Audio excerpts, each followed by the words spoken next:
same response. No. Yeah, what a nightmare for them. The library. Yeah.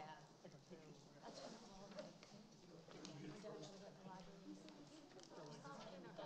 Oh, okay, we'll sit up here. They tried to explain it. Yeah, we'll save it for Our later. neighbors, it's complicated, the library system. No. Yeah, I had no idea it was Our neighbors don't. And then, I was just, No, nothing. No. it just can't. yeah, and that's, Hopping around on a scooter. okay, you may have put down, but you may use the pool, you may use the common. Malleolar fracture. I hear you there. So it had to be fixed. They get so many different people. So one didn't get your, what was asked about something else. For the kids to come back. To get the rest. But I was gonna say, there's still signs in almost every town. Senior citizen. Do you see them? Not a ton of them. I was trying to bring them here. Oh, it's kind of childish. No. Somebody wrote that. Yeah. Yeah, because, For sure. Like a swan dive in September. Good. okay. Oh, okay, okay.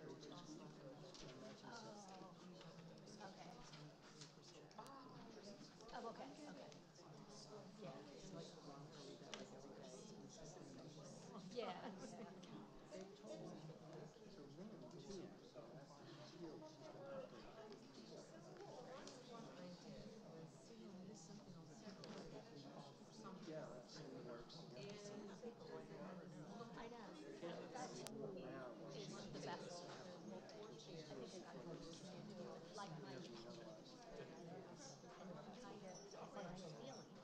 that's in the works. I know. That to me is the best.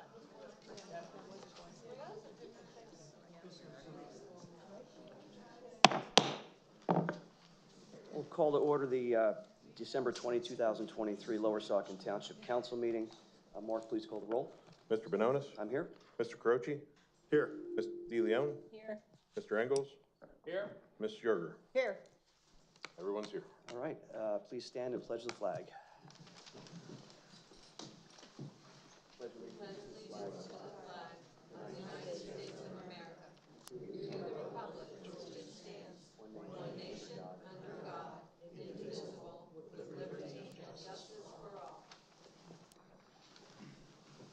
All right, council did not meet in executive session this evening.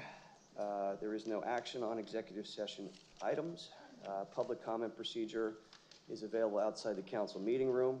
Again, for everyone's convenience, public comment is for agenda items only, residents and taxpayers only, with a 3-minute time limit.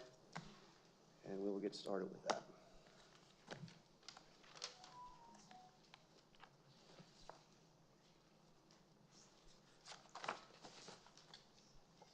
All right, first is Diane Hollowell. Diane Hollowell.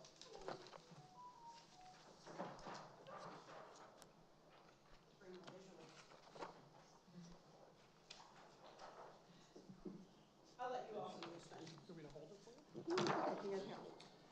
Diane Hollowell, 1519 Highland Drive. I just wanted to clarify a few things that were stated by council at last board meeting.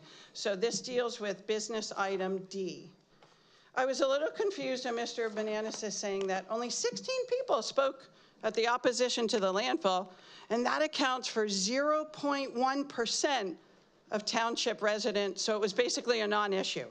So I have to tell you, I did email the Northampton County Election Board, and I told them to expect communication from the township, but I couldn't understand the same logic of only receiving 25 voting concerns.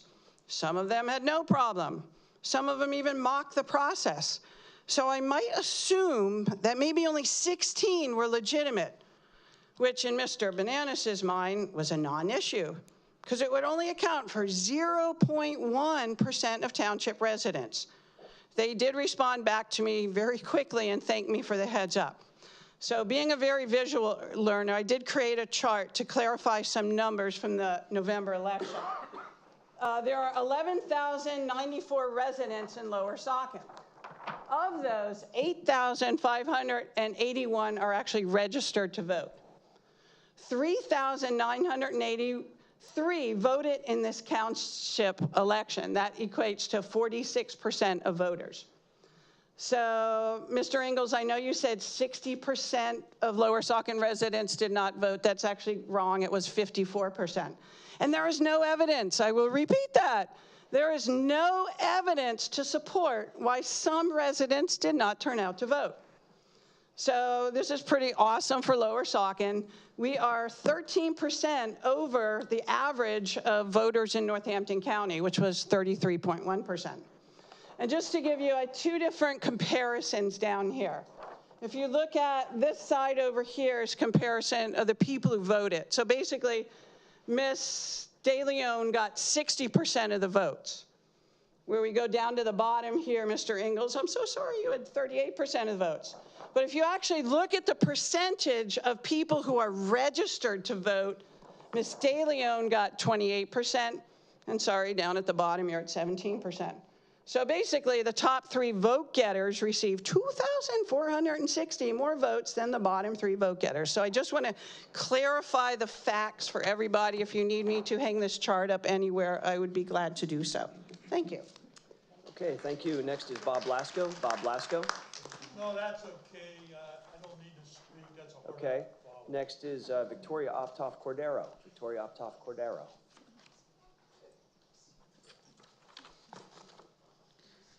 Good evening, Victoria Optoff Cordero. There are a number of items on the agenda that I thought would be appropriate to comment on. The first and foremost would be the bidding results on the ball field. I am very disappointed to see that this is on the agenda because the last time there was a discussion about adding these extra things to our ball field on Easton Road, there was a discussion about attempting to get additional funding from other sources, including the players themselves or booster clubs. And yet here we stand with the potential of approving another $1.3 or $1.4 million of our reserve money or our taxpayer money, at the same time that at the last council meeting we discussed the inability to pay for a pumper truck for our fire service company up front. And so I want to point that out and identify, because from my perspective, if we're going to properly fiscally manage our township and appropriate our funds in the right way, we should be prioritizing the safety of our residents and our fire services and supporting our fire company. Instead, we are prioritizing adding dugouts and bleachers and items to a ball field that is located in a light manufacturing district that you recently rezoned for warehousing. So I again implore this council to please act with fiscal restraint, listen to the voters' will, and save that money so that the $14 million plus improvements that the fire services have provided to you in October, there might be some money to actually protect our residents and do some of those improvements.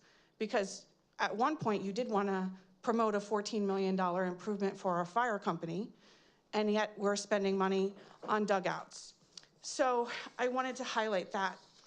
The second thing that I wanted to highlight is the conservation easement item that's on the agenda. I think it's irresponsible for us to be sitting here looking at amendments to conservation easements or alleged conservation easements that you all approved in August. If the township had done its due diligence and gone through what was actually presented by the landfill, you would have known that they couldn't number their conservation easements properly, because that's a correction that you're fixing. But then also, you would realize that the properties are not conservable because they have lots of catch-alls and things in them that allow the landfill to do landfill operating things on land that's not supposed to be used for that purpose. In addition, some of the properties are junk properties that have nothing on them. They're not conservable, and now we're giving away that right too. Okay, So ma'am, your time is up. If you could wrap up your thoughts, please. Thank you. I would respectfully request that this council exercise the appropriate mindfulness and understand that their duty is to the residents of this township and not to special interests. Thank you. Okay, thank you. Next is Amber Rose Palos. Amber Rose Palos.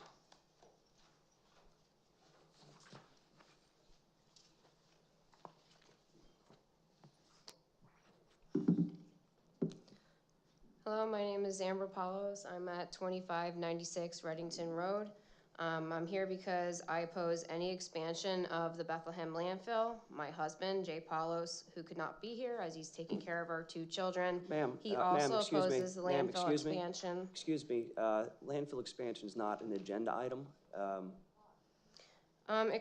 Excuse me, I am a 34-year-old woman, a mother, a wife, I a understand. landowner, I a appreciate that. taxpayer. Ma'am, I appreciate that, but it's not on the agenda. Look, Ma'am, though you've clearly demonstrated that you do not respect my opinion and someone such as myself, I'm sure you'll get your jabs in at the end like Ma'am, you I'm so gonna- cleverly ma'am, I'm like gonna to ask you to do. please stand However, down. I will speak my Ma'am, mind. Ma'am, please stand down because you're not speaking to an agenda I item. will speak my mind as I get to my point Well, please in do. the agenda items that are listed. Now, if you please put back the time that was No, I will allotted to not. me before Mr. Bononis's interruption. Ma'am, I I will asked you get to to my speak to an point. agenda item. Okay, please proceed with your comments. I will continue.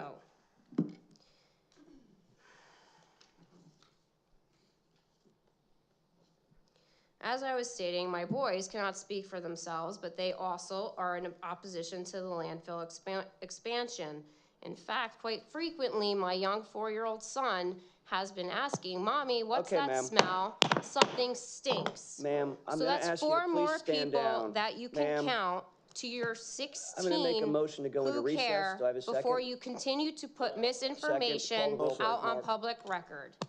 Mr. Now, I Bononis? say Yes. all of this because I can clearly see Yes. through to the true motives of tonight's agenda items, D, Engles? E, and G. Ms. Yerger? Motion All right, passes. thank you. That was right there. I agree the election machine malfunctions are unacceptable. Wow. Gotta see it for yourself to believe it.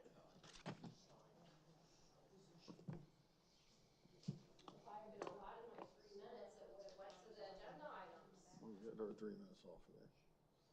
Sorry.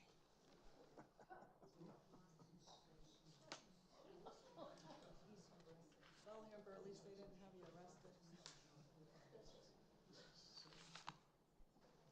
Yippee, we're off to a great start. Welcome to Lower Saucon. If anybody wants a picture of my chart, I have it here. I was hoping Miss Blair would be here to take a picture since she was snapping pictures last meeting of everybody going up to speak. Congratulations for district. De Leon, you realize you got 880 more votes than Mr. Engles. It was amazing. So the solution is you And you probably would have got more if you would have went back and contested it. run away, run away, run away. Thank you, Diane. All right. All right, I'll bring the council meeting back out of recess. It's 6:42. Mark, make a motion to come out of recess. 84-acre expansion. Mark, would you call the roll? Take the notes, right. What's that? Pay Oh, that Tom, surplus, anybody remember coming that. out of recess? Yes, Mark?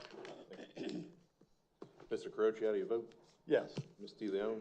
Who do we Reconvening. Sure. Mr. Engles? Yes. Ms. Yerger? Yes. Mr. Bononis? Yes. Motion passes. Yeah. Ms. Palos, if you want to resume your time at the podium, you may, but this is for agenda items only. A copy of the agenda is available outside the meeting room. If you have comments on any agenda items, you're welcome to speak to those at this portion of the meeting. If you have non-agenda item comments, there's a portion of the meeting at the end of the meeting that allows you to speak to non-agenda items, and you're welcome to do that at that point. So with that said, we're going to reconvene, and we're going to start the clock again for you, okay? As I stated before, I say all of this because I can clearly see through to the true motives behind tonight's agenda items, D, E, and G. Though I do agree that the election machine malfunctions are unacceptable, if that's true, I do not believe that to be your true concern. Your interest lies in attempts to discredit those who were voted in by the people. Your survey reeks of bias, as there were no options indicative of compliance or non-issue. Requiring a response from St. Luke's University Health Network when you prohibit their representative from even speaking out against the landfill in a forum in which vital topics are being discussed and decided upon is laughable. and my vote is that of no confidence in certain current council members being able to act in the best interest of the public, the citizens you have been elected to serve, when deciding upon corrective revisions regarding 11 landfill conservation easements. It's obvious the true agenda is to serve the best interests of the Bethlehem landfill, who I'm sure the owner is not a resident of. Thank you. Is that good enough for agenda items? All right, thank you, ma'am. Next is Dave Belan. Dave Belan.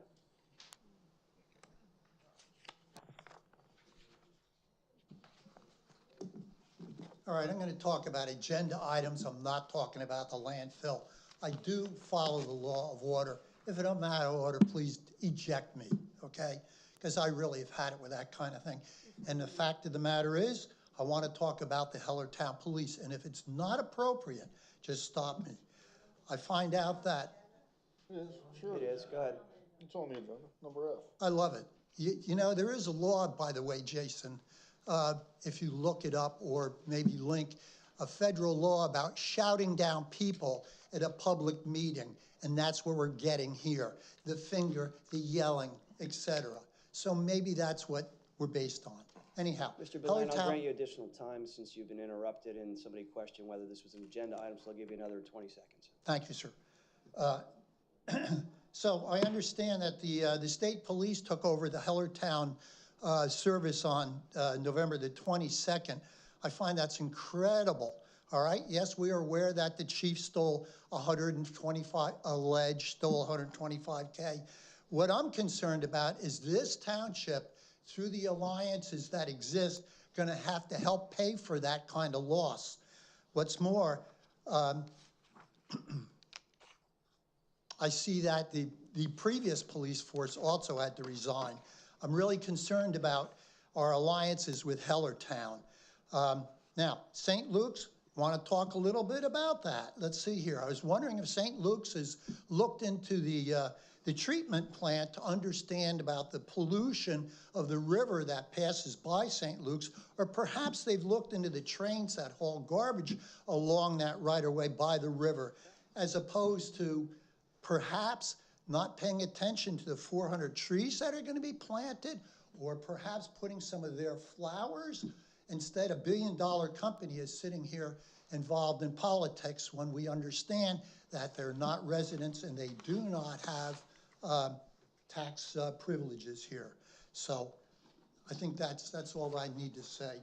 All right, I do have a few seconds. I would ask this coming council, I know everybody's yelling and screaming about who voted who, but I'll tell you, at least we have some semblance of civility under this current administration, and I don't care what happens. If you don't have that, you don't have much of anything. You have hooligans. Thank you, Mr. Belan. All right, next is Laura Ray. Laura Ray.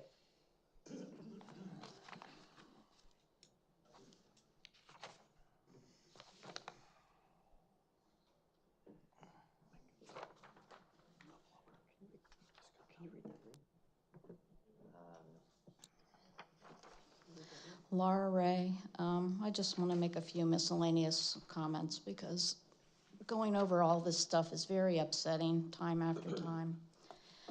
The ball field bids that came in, I found it very convenient that they've increased $123,000, which is handily just a little bit under the 10% that you can increase your line item on your budget, as we played with last time at the last meeting.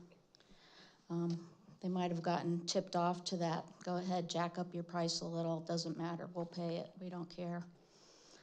The Cherrywood development, I noticed, I don't know what our process is, I don't probably trust what our process is, but the lowest bidder happens to be a campaign donor to a few of you up there.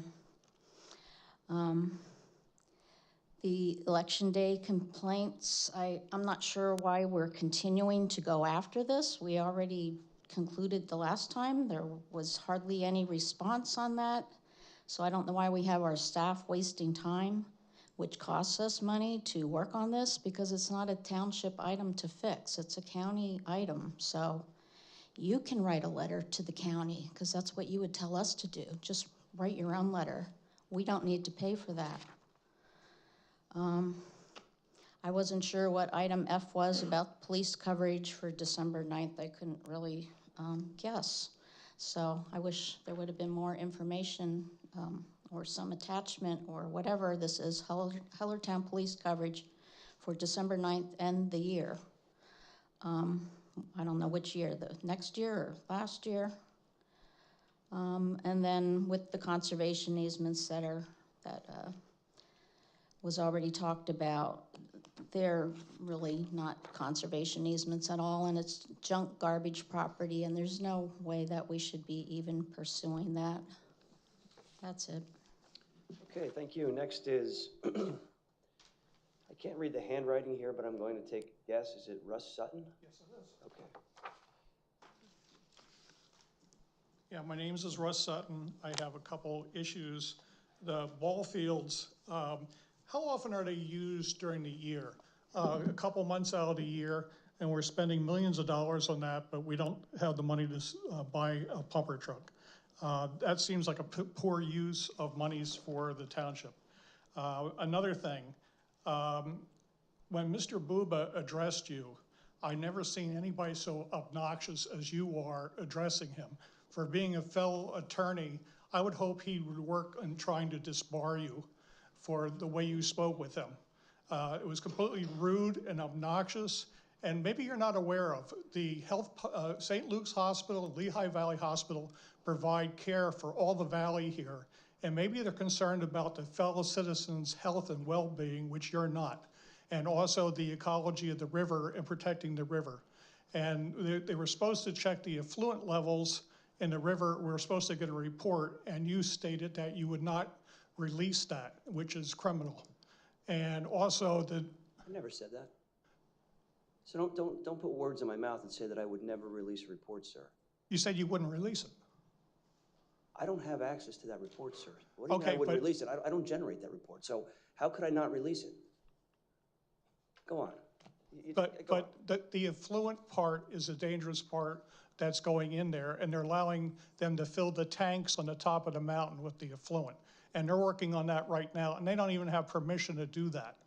So that is a major problem. But again, I hope and I know our next council will have some demeanor and respect for the citizens and for other council members on there. And that's my wish for Christmas, that everybody can get along and try to work together for a better township.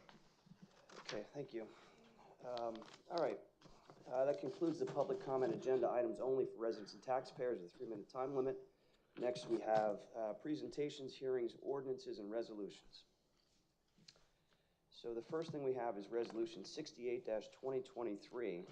This is recognizing Sandra Jurer for her service to Lower Saucon Township. I can say personally that Sandy is one of the finest people that I've known. She has served this township admirably in her 20-plus years. She served on council. She served on the EAC. She started the open space program. She handled herself with conviction and kindness and understanding. And I'm honored to present her with this resolution recognizing her. She's a tremendous person, and I think this township has benefited tremendously from her service to the community. So what we have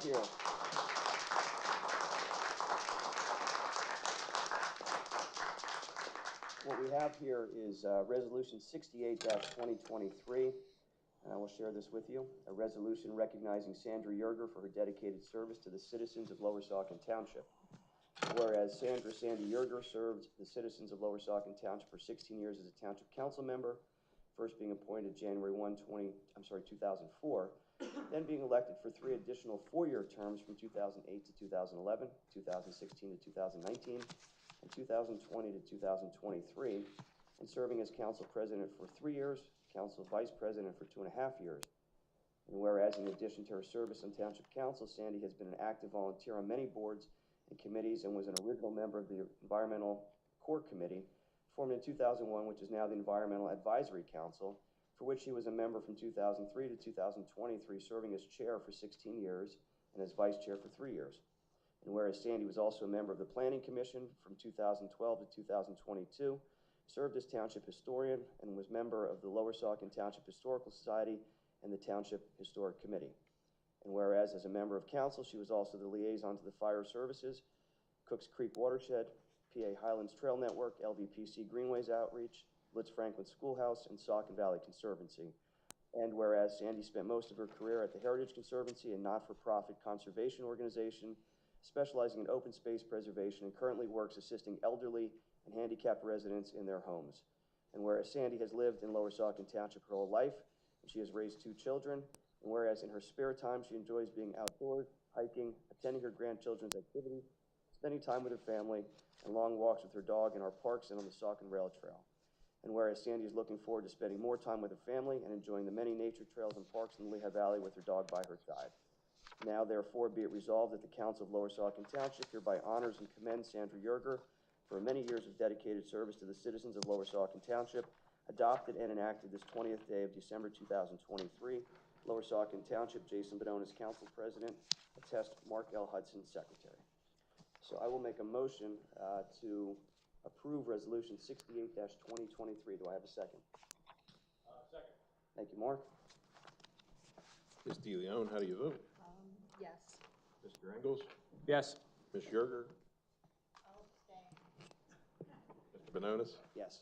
Mr. Croce? Yes. Motion passes. Thanks again, Sandy.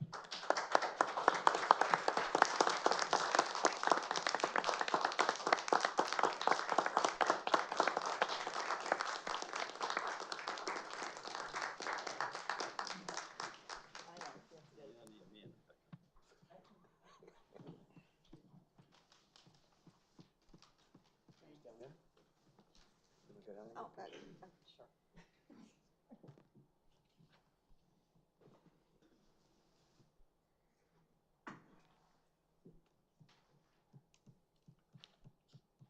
Jason, take the post-it note off. Take the post-it note off.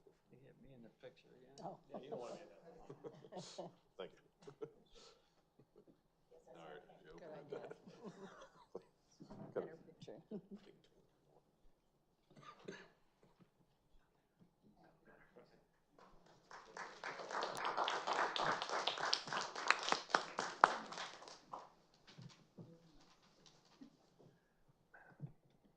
Yay.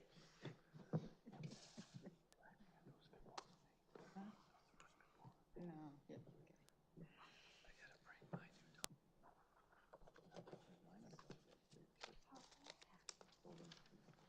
All right, next we have Resolution 69-2023. This is recognizing Mark Engles for his service to Lower Saucon Township.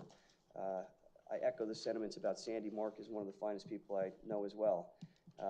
Mark, unfortunately, has not been on council for a tremendously long time, but he was willing to step up and serve his community. He's a lifelong resident of the township. He has a business in the community, and his roots run very deep here. He brought a very good perspective to Township Council based upon his business background, which really helped out in the areas of public works and with the park system. So we appreciate all of your efforts in that regard, Mark. Thank you. All right, so I will share with you the Resolution 69-2023, a resolution recognizing Mark Engles for his dedicated service to the citizens of Lower Saucon Township. Whereas Mark Engles served the citizens of Lower Saucon Township as a community council member, first being appointed in June of 2022 to fill a vacant seat, and serving his term through 2023 being elected as the vice president. And whereas in addition to his service on the Township Council, Mark has been an active member on the Saucon Valley Rail Trail Oversight Committee and council liaison to the Parks and Recreation Board. And whereas Mark grew up in Lower Saucon Township and raised his 3 children with his wife, he continues to reside in the township. And whereas Mark is a co-owner of a local landscaping business with his brother, and whereas Mark will enjoy spending more time with his family and friends and exploring the many golf courses throughout the area. Now, therefore, be it resolved that the Council of Lower Saucon Township hereby honors and commends Mark Engles for his dedicated service to the citizens of Lower Saucon Township, adopted and enacted this 20th day of December 2023. Lower Saucon Township, Jason Bononis, Council President, attest Mark L. Hudson, Secretary. I'll make a motion to approve Resolution 69-2023. Do I have a second? Second. Thank you, Sandy. Ms. Jurer, how do you vote? Yes. Mr. Bononis? Yes. Mr. Caroci? Yes. Ms. DeLeon? Yes. Motion passes.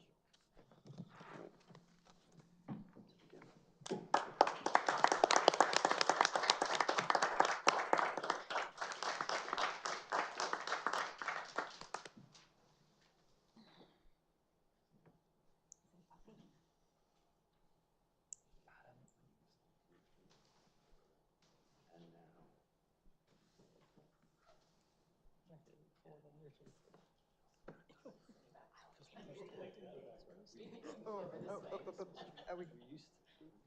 Huh? Now they're really moving over. What's it? Now they're really moving over my way.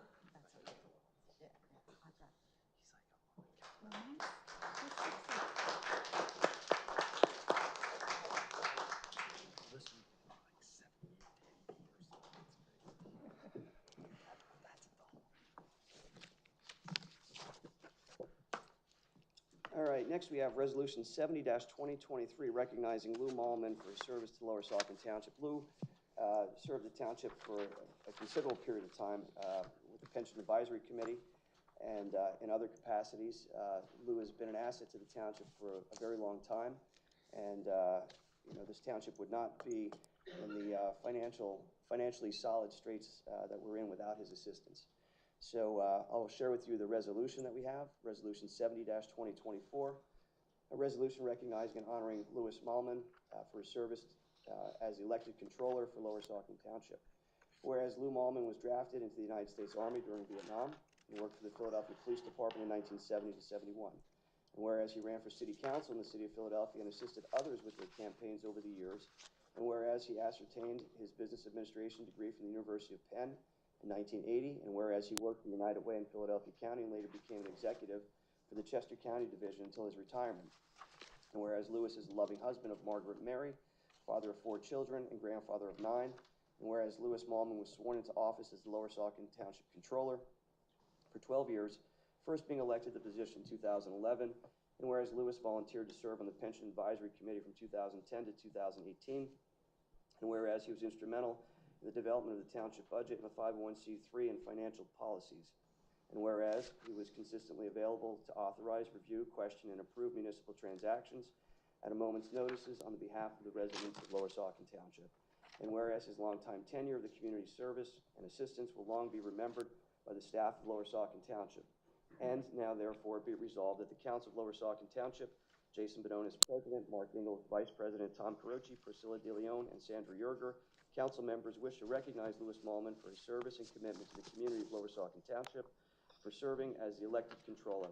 Adopted and enacted this 20th day of December 2023, attest Mark L. Hudson, Township Secretary, Lower Saucon Township, Jason Bononis, Council President. Okay, I'd like to make a motion to pass Resolution 70-2023. Lou and I worked together on the Pension Committee, and he's been a great person to work with on that committee and very valuable information provided to us. So thank you, Lou, for your service. I'll second it. Ms. Jurer, how do you vote? Yes. Mr. Bononis? Yes. Mr. Caroci? Yes. Ms. DeLeon? Yes. Mr. Engles? Yes. Motion passes. Lou's in the back.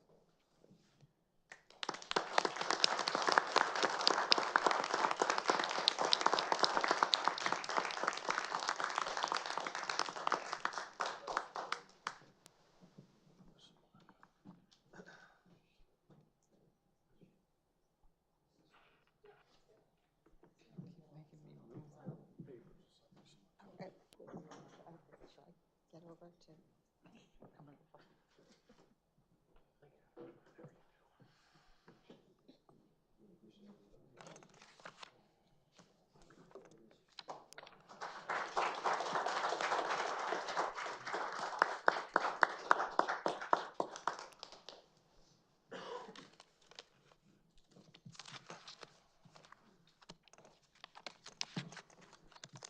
All right, we have another one. This is Resolution 71-2023, recognizing Jesse Repash, the Adopt a Road volunteer. Jesse unfortunately could not be here with us this evening, but nonetheless, we appreciate all of his service to the township as a volunteer. I will share with you the resolution. This is Resolution 71-2023, a resolution recognizing Jesse Repash for his participation in the Adopt a Road program. Whereas the Lower Saucon Township Adopt a Road program was established in 2010, Mr. Jesse Repash requested to adopt a section of Alpine Drive in 2013. Whereas Jesse, who adopted one of the 26 township road sections available, was provided with the safety orientation training and was provided with equipment to participate in 2 litter cleanups per year. And whereas in recognition of his efforts, the township erected permanent signs along Alpine Drive with Mr. Repash's name. And whereas Jesse, along with his family and friends, volunteer twice a year and accumulated many hours of volunteer time working to keep Alpine Drive clear and litter-free. And whereas through the years, they collected over 26 bags of trash, tires, pieces of furniture, assorted car parts, and electronics that were removed from the township roadsides. And whereas Lower Saucon Township would like to recognize and commend Jesse for his efforts in helping to keep our township roads clean and attractive. And now therefore be it resolved, the Council of Lower Saucon Township, Jason Bedonis, President, Mark Engles, Vice President, Tom Caroci, Priscilla De Leon, and Sandra Jurer, Council members, wish to thank Jesse Repash along with his family and friends for their hard work and dedication to Lower Saucon Township. Adopted and enacted this 20th day of December 2023, Lower Saucon Township, Jason Bedonis, Council President, attest Mark L. Hudson, Secretary. Make a motion to approve Resolution 71-2023. I'll second.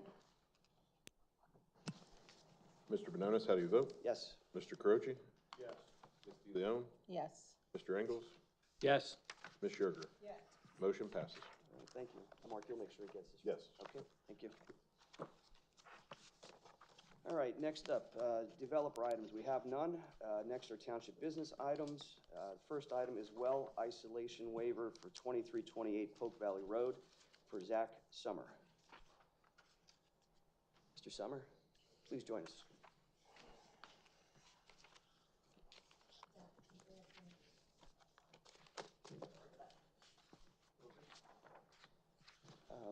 Brian, you want to speak to this at all? So this is a pretty standard request for well isolation distance. The Summers have a malfunctioning system that they're going to replace with a new system. Their lot is small, not real wide, and so they'll be, I think it's about 80 feet from their well, and they are over 100 feet from any of the neighbors' wells. So it's rather consistent with what you've done. The DEP wants the governing body to officially approve the waiver, and you have approved it in the past, subject to entering into the indemnification agreement. Okay. All right, Mr. Summer, do you have anything to add? No, that's pretty straightforward, yeah. All right, any questions from council? No, I'll move for approval of the well isolation waiver for 2328. I don't have my pen, I'm sorry. I'll move for approval of the well isolation waiver on 2328 Polk Valley Road for Zach Sumner. Does that include with the indemnification agreement? I'm sorry? Does that include the indemnification agreement that Brian mentioned? Sure. That's attached. I did read that. There's 2 things attached. All right, so with The that, letter from Hanover and then the well isolation. with the inclusion of the indemnification agreement, I'll second the motion. Okay. Mr. Caroci, how do you vote? Yes. Ms. De Leon? Yes.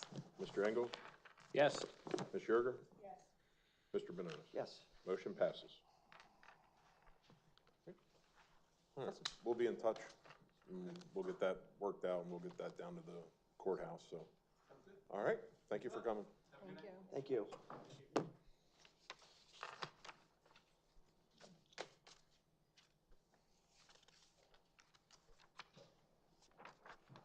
All right, next item up is the Easton Road Baseball Field remaining improvement bid results, review and possible action.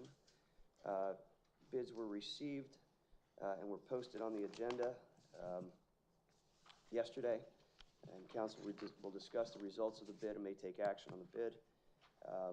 Bid that we received yesterday came in from the current contractor. CH&N. Yeah. CH&N who's doing the work. And Brian, you want to talk about the bid? Sure, so as you directed, we did rebid the items that were originally listed as alternates in the original bid for the field. So we did receive a bid for all of the alternates, which would, if council awarded all the alternates, it would be $1,395,500. We did arrange the bid so that council could could choose which of those items, if any, that you wish to award. Well, thanks, Brian, for putting this together. You know, this came into us initially in August, and at that point, we had considered putting off bidding on these items until next year, or putting it out for bid until next year. And this just shows the cost effect of not doing things promptly. The price has gone up as it's expected to go up. You know, certainly inflation's running high, and this should not be a surprise. I would anticipate if this goes out to bid next year, the bid would be even higher than what we got now. So I'm going to make a motion to approve the bids that we received from CH&N Site Construction for site and field lighting in the amount of $391,500, precast concrete dugouts in the amount of $258,000, bleachers and structure above the dugouts for $193,500, precast concrete press box and scoreboard in the amount of $450,500, double tunnel batting cages in the amount of $81,000, and field restoration in the amount of $21,000 for a total of $1,395,500. Do I have a second? I'll second. All right. Any questions from council? Yes, I have comments. First of all, I would like to say that I love to keep our children busy with different activities, including sports for all children first. I voted no to the $1 million baseball field this past summer, approved by council majority, of the construction of the new 90-foot baseball field. The field is sandwiched in the newly rezoned light manufacturing zone on Easton Road, which, if developed, will increase truck traffic. It will replace two smaller fields, providing the township with its first 90-foot field. We had no real public input. No studies were done prior to this. And I still don't know how many kids will really use or benefit from this. And really, were there any studies done for the need other than some key people in the township that wanted to improve this field? Do you know of any? Or are you just ignoring me, Jason? I'm asking a question. I don't know who to ask it to. You're the president. I'm addressing you. You can ask whoever you want. I'm asking. I don't have to answer. You can ask whatever questions you want. I'm not here for your cross-examination, Wow. Priscilla. Wow. What were we talking about? Being nice? Wow. Okay, so I'm just going to go on record with all these concerns. We never discussed upgrading this or another field that was larger or even to be more cost-effective. We never did a cost-benefit analysis. No idea what the annual cost is going to be to maintain this fence. So this is what this council has done to all the residents. This baseball complex is too tightly designed, everything on a postage stamp that is not going to fit. For the taxpayers, money spent, it should have been built at a better location. We need to spend taxpayer dollars prudently no matter what party we are in. It is now known as the Field of Dreams from residents. Maybe Kevin Costner will come to the first opening of throw the first ball. The idea of a top shelf baseball field far out in the suburbs for use, a complex built on a postage stamp, and I said the cost of millions to taxpayers is insane. The project is unlike the other recreational projects that Lower Saucon has begun, the pickleball courts. That project is a winner for the residents, and it didn't cost that much money to do. It's a winner because it crosses many demographics and can be used by youths, teenagers, adults, seniors, males and females. It is an example of how taxpayer money is wisely spent. On the other hand, the Easton Road Ball Field is an excellent example of a special interest project. It benefits only boys that have interest in baseball from the ages of 13 through 17 or 18. It is a limited group. In a stretch, it could be around 200 boys or so from Hellertown and Lower Saucon using the field in a summer season. One can do a simple cost-benefit analysis and come to the conclusion that this is a poor taxpayer investment. It has a huge price tag that only will benefit a few for a limited playing time. It should have been sized down. It is certainly too late to pull the plug, unfortunately, on this project. But there's things can be done differently next year. But what can be done is to limit additional spending, and costs, like I said, will be evaluated next year. This field would greatly overshadow the Saucon Valley High School varsity baseball field because because of its many amenities. So I guess I'll ask the council president, or anybody would like to chime in on the answer, I really would appreciate it. What amenities does this field have that the school district doesn't have? Does anybody know that? Crickets. Do we feed them? This should have been discussed with the school district, but that never happened either. This is very poor planning on $1 million project. All this is a last minute pitch, excuse the pun, to spend more money because they have a majority now to do so on council. Are you done? Yes, I am. Are you? Brian, just to be clear, when you looked at this location, you engineered it. Other locations were reviewed within the township, including Polk Valley Park, which was not a viable option because of wetlands that were present on that property, correct? We did look at Polk Valley Park, and for the outfields, it was, for the outfield, more than the 90-foot baseline was not viable. And just to put on the record, there's comments about this field being far out. I'm not sure what that means. It's a full-size baseball field that's generally for players ages 15 and above. Younger kids play on smaller fields, and they play generally on fields that are in Hellertown, which Hellertown does not have a full-size field that is available for fall ball. So this field would actually be used for students within the Saucon Valley School District, as well as students who are not within the Saucon Valley School District, who are part of the Saucon Valley Diamond Sports, as well as other adult baseball leagues, which Saucon Valley School District facilities are for Saucon Valley School District students only. That would be for the high school team who go to Saucon Valley. So there are plenty of other people that, adults and children, who use a full-size baseball field, besides those that go to Saucon Valley High School. And more importantly, Saucon Valley High School doesn't have any lights on it. And it's my understanding that the Saucon Valley School District high school team welcomes the opportunity to have an additional field in the community where they could practice under lights and play games under lights as needed. And there's talk about amenities within the township that are used by others. Well, certainly we have merry-go-rounds and monkey bars and other things in playgrounds, but I'm not aware of too many adults that are using them. I'm not suggesting that we eliminate them to the detriment of children. I think we have to provide for everybody. So with those comments, I'd like to actually amend my motion, and the amendments that I would add to my motion are that the paperwork to execute the bid be completed by December 22nd, which is Friday. And I say that because the goal has been to get this field done so that the youth and local sports organizations can use this as quickly as possible. And that requires this field to get done. So if we can execute that bid paperwork promptly, perhaps they can move this along. I know I've driven by, and I'm sure many of you have driven by the ball field. Sandy, you probably drive by it all the time. And it's in a state of construction. And the goal was to have it moving along so the players can use it next year.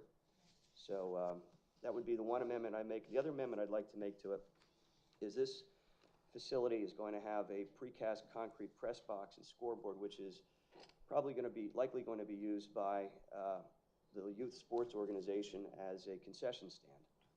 And I would like to grant Saucon Valley Diamond Sports, which is our local youth Saucon Valley baseball program for both baseball and softball in Hellertown and Lower Saucon, the right to name the concrete press box as Mama D's snack stand. And for those of you who aren't familiar with who Mama D is Lisa DeRusso. Lisa DeRusso is the wife of Joe DeRusso, the Hellertown postmaster. But more important to Lisa, Lisa has been instrumental in youth sports in the Saucon Valley community for fundraising. For many years, the youth sports organizations were underserved by the fundraising efforts of those that were involved, and Lisa really took that on wholeheartedly and pursued fundraising to help support youth sports to offset costs so that disadvantaged youth in the community could engage in sports and not have to worry about registration fees, and also gather funding that will allow for uniforms to be purchased, equipment to be purchased, safety equipment to be utilized and provided to all the coaches and managers, and to also help pay for the insurance and everything else that's involved in running youth sports. She did that for baseball, for football, and I think this would be a nice way to recognize her efforts to the community for so long. She's literally raised tens of thousands, if not hundreds of thousands of dollars, and this is a small tribute that we can provide to her for her community-based efforts. So those are my two amendments. To one, execute the documents, and two, grant authority to Saucon Valley Diamond Sports to name, to the naming rights to name it Mama D's concession stand to recognize Lisa DeRusso. And I'll second that as well. And, you know, I'll just add that yeah, it is a lot of money, but, you know, we have a new post-municipal inspection agreement with the landfill. It calls for about $70 to $80 million over the next 18 to 20 years. And the township has the money, not just for top flight parks and fields for our residents, but also for fire trucks and a fire station. So we can have a top flight fire services as well, and police services as well. So it is expensive, but the money is there. Yeah, to that point, Tom, there's over $9 million in reserves. If we wanted to, we could buy 4 or 5 pumper trucks. That's right. So with that said, and with those changes, motion and second. Ms. Leone, how do you vote? No. Mr. Engles? Yes. Ms. Jurer? Yes. Mr. Benonis? Yes. Mr. Croce? Yes. Motion passes. All right, next up we have the 2024 paving project, Cherrywood Development, bid results, review, and possible action, excuse me. The township received 7 bids for 2024 Cherrywood paving project. The lowest bid in the amount of $371,680 is from Barker & Barker Paving, who was the contractor that paved the Saucon Terrace development in 2022. The other bids ranged from $410,123.55 to $549,913.79. So this is the 3rd year in a row where we've tried to identify a large impact paving project that we could use funds for by hiring an outside contractor. The first time we did this was the Saucon Terrace development in 2022. That entire development was paved for the first time in probably, Mark, what, 40 years? Ever. Yep. Ever. First time ever. First time ever. And then more recently in 2023, the entirety of Steel City was paved with the exception of Riverside, which is a state-owned road. And that was the first time. And how long, Priscilla, has been since Steel City? When I moved in Steel City, my road was paved, so. Right. That was in 1985. All right, so that's The 38 years ago. The developer defaulted and the township had to do it. All right, so that was at least 38 years ago was the last time Steel City was paved. So again, we have the money to do this. We have the $9 million plus in reserves. We've guaranteed financial stability for the township through the new host municipal agreement, $72 million over about 18 years. So I think it makes sense to move forward with the project. Brian, do you have anything you want to add to it? This particular development has some drainage improvements associated with it that we need to coordinate with the property owners over the winter. So I just want to mention that it's not just a paving project. It is to correct some stormwater issues that the residents have been having for a long time. It's great. Quick question, Brian. Could you go over the bid process? Ms. Ray seemed to have some concerns. Could you explain how it works? I don't understand that. Yeah, Laura Ray said something along the lines of the low bidder for this project was a donor to certain members on council.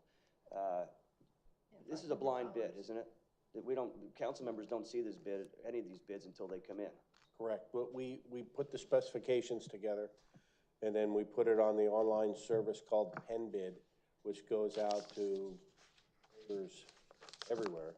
Not just the paving, it's also the baseball field contract and anything else of a large capital nature, right? So they had the opportunity to review the specs. We got a lot of questions, especially associated with the drainage aspects of this.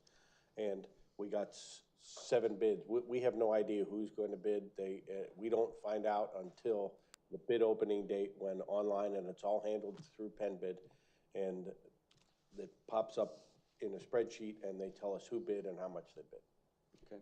The next highest bid was $40,000 higher than the lowest. It was over 400,000, is that correct? Yeah, you have the results. Yeah, it was 400,000 or something like that?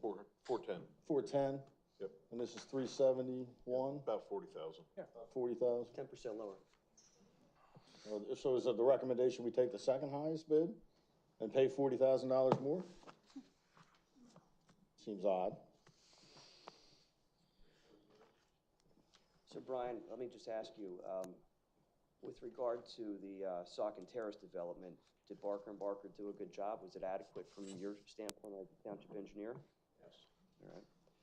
Were the people that lived in that community or development happy with the results from the feedback you received?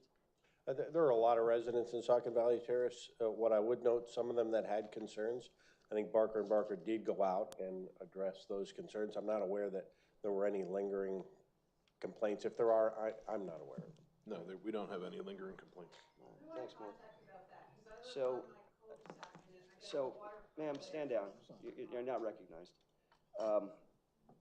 Well, thanks for educating Laura Ray about how the bid process works. I'm sure that's going to be important to her when she gets on council. With that said, I'm going to make a motion to approve the Barker & Barker bid in the amount of $371,680 for the Cherrywood Paving project, and to have Township Council execute and provide the agreement to Barker & Barker Paving on Friday, if not earlier, so that they can plan accordingly to keep this project in the pipeline. And just for everybody's edification, by doing this frees up Public Works. And Public Works generally paves about 6 to 7 miles of township roads. By us paying for contractors to do these projects, these large-scale community projects, it frees up our Public Works to do other parts of the township. So essentially, by doing these projects, we've advanced the paving projects in other parts of the township by how many years do you think, Mark? Probably about 4 years. Currently, this would be 5 or 6 years. Yeah, so by approving this, areas of the township that wouldn't have been dealt with for another 5 or 6 years will be done more recently, right? Yep. All right, thank you. So I made my motion. Do I have a second? Second. So I would just like to say that this is for 2024. It should have come out of the 2024 budget. It's not. This is just a last spending ditch motion for the Lame Duck Council. So that's just my thoughts. You can vote against it. Mr. Engles, how do you vote? Yes. Ms. Jurer? Yes. Mr. Bononis? Yes. Mr. Caroci? Yes. Ms. DeLeon? No. Motion passes. All right, next up we have discussion and possible action on Election Day complaints. Mark, have we received any additional reports either through the township website or any other means? Since we met the last time, I sent out additional surveys that were received. I think it was 9 additional surveys. Were all provided to council. All right, thank you. So since our last meeting, I received some information that I want to share with council as well as with the public.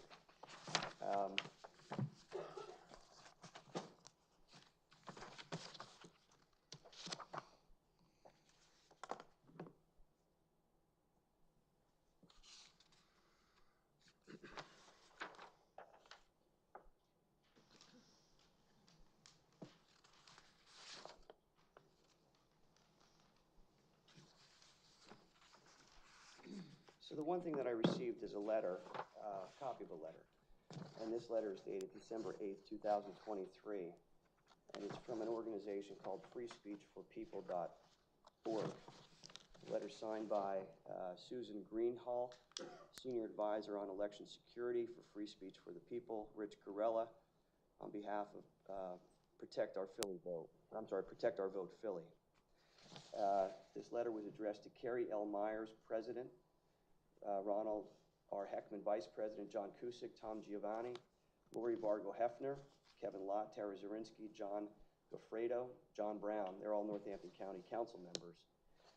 And it was also copied to the Northampton County Election Commission Board, as well as Sharon Gavin Levy, the chair, Daniel Lepresti, the vice chair, Margie DeRensis, Scott Huff, Vicki Eckert, Matt Muncy, I believe is the Democratic Committee Chair for Northampton County, and Glenn Geisinger, I believe is the Republican Committee Chair for Northampton County.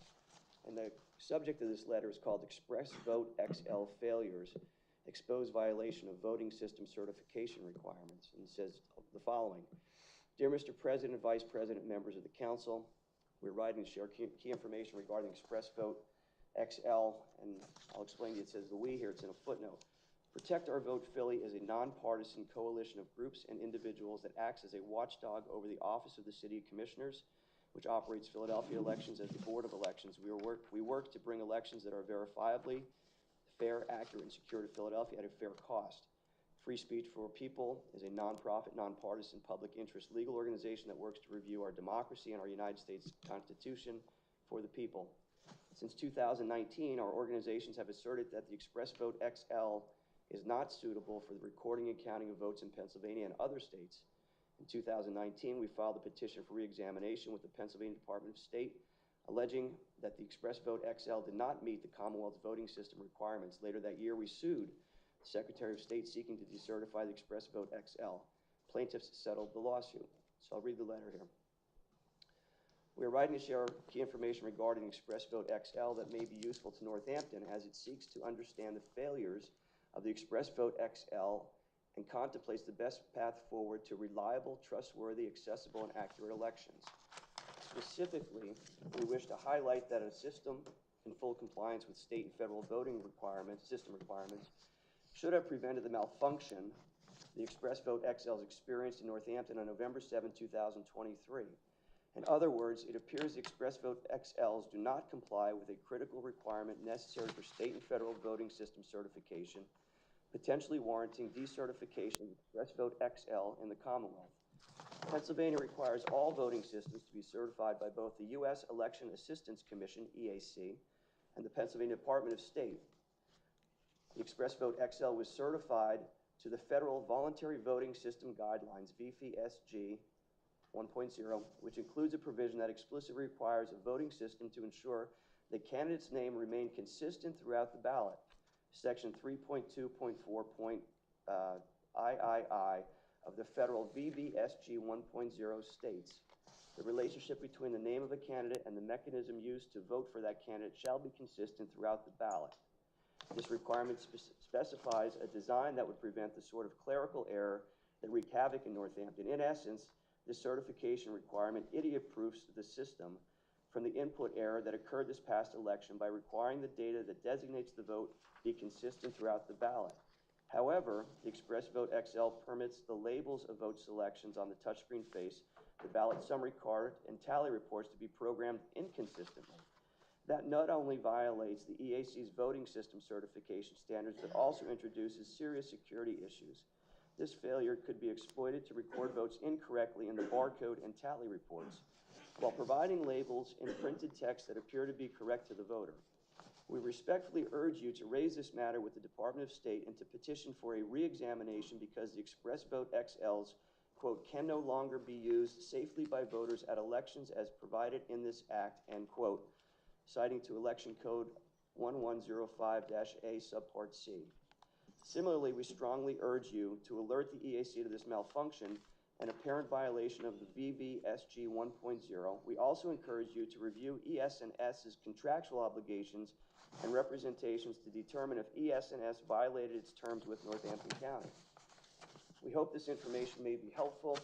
We welcome the opportunity to answer any further questions or provide additional information. We would also be available to meet with you or to provide further information to the council at a future meeting. Thank you very much for your time and attention to this important matter. Sincerely, Susan Greenhoff, Rich Garrella. So as referenced in that letter, there is a settlement agreement that was reached, and that settlement agreement was entered into in August of 2023, prior to this last election, November 7, 2023.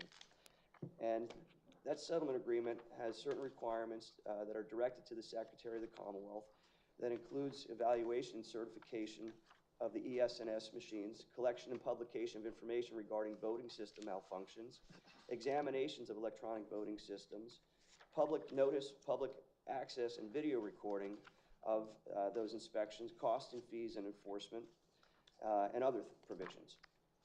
So, I personally, not on behalf of council, but I personally sent several right-to-know requests to the Northampton County Solicitor's Office. And the Northampton County Solicitor's Office, which is under the direction of Lamont McClure, who is the Northampton County Executive, and whose department is responsible for the Department of Elections in Northampton County, provided responses to my right-to-know requests. And they provided them in generally 3 different categories. 1, they produced or disclosed information to me.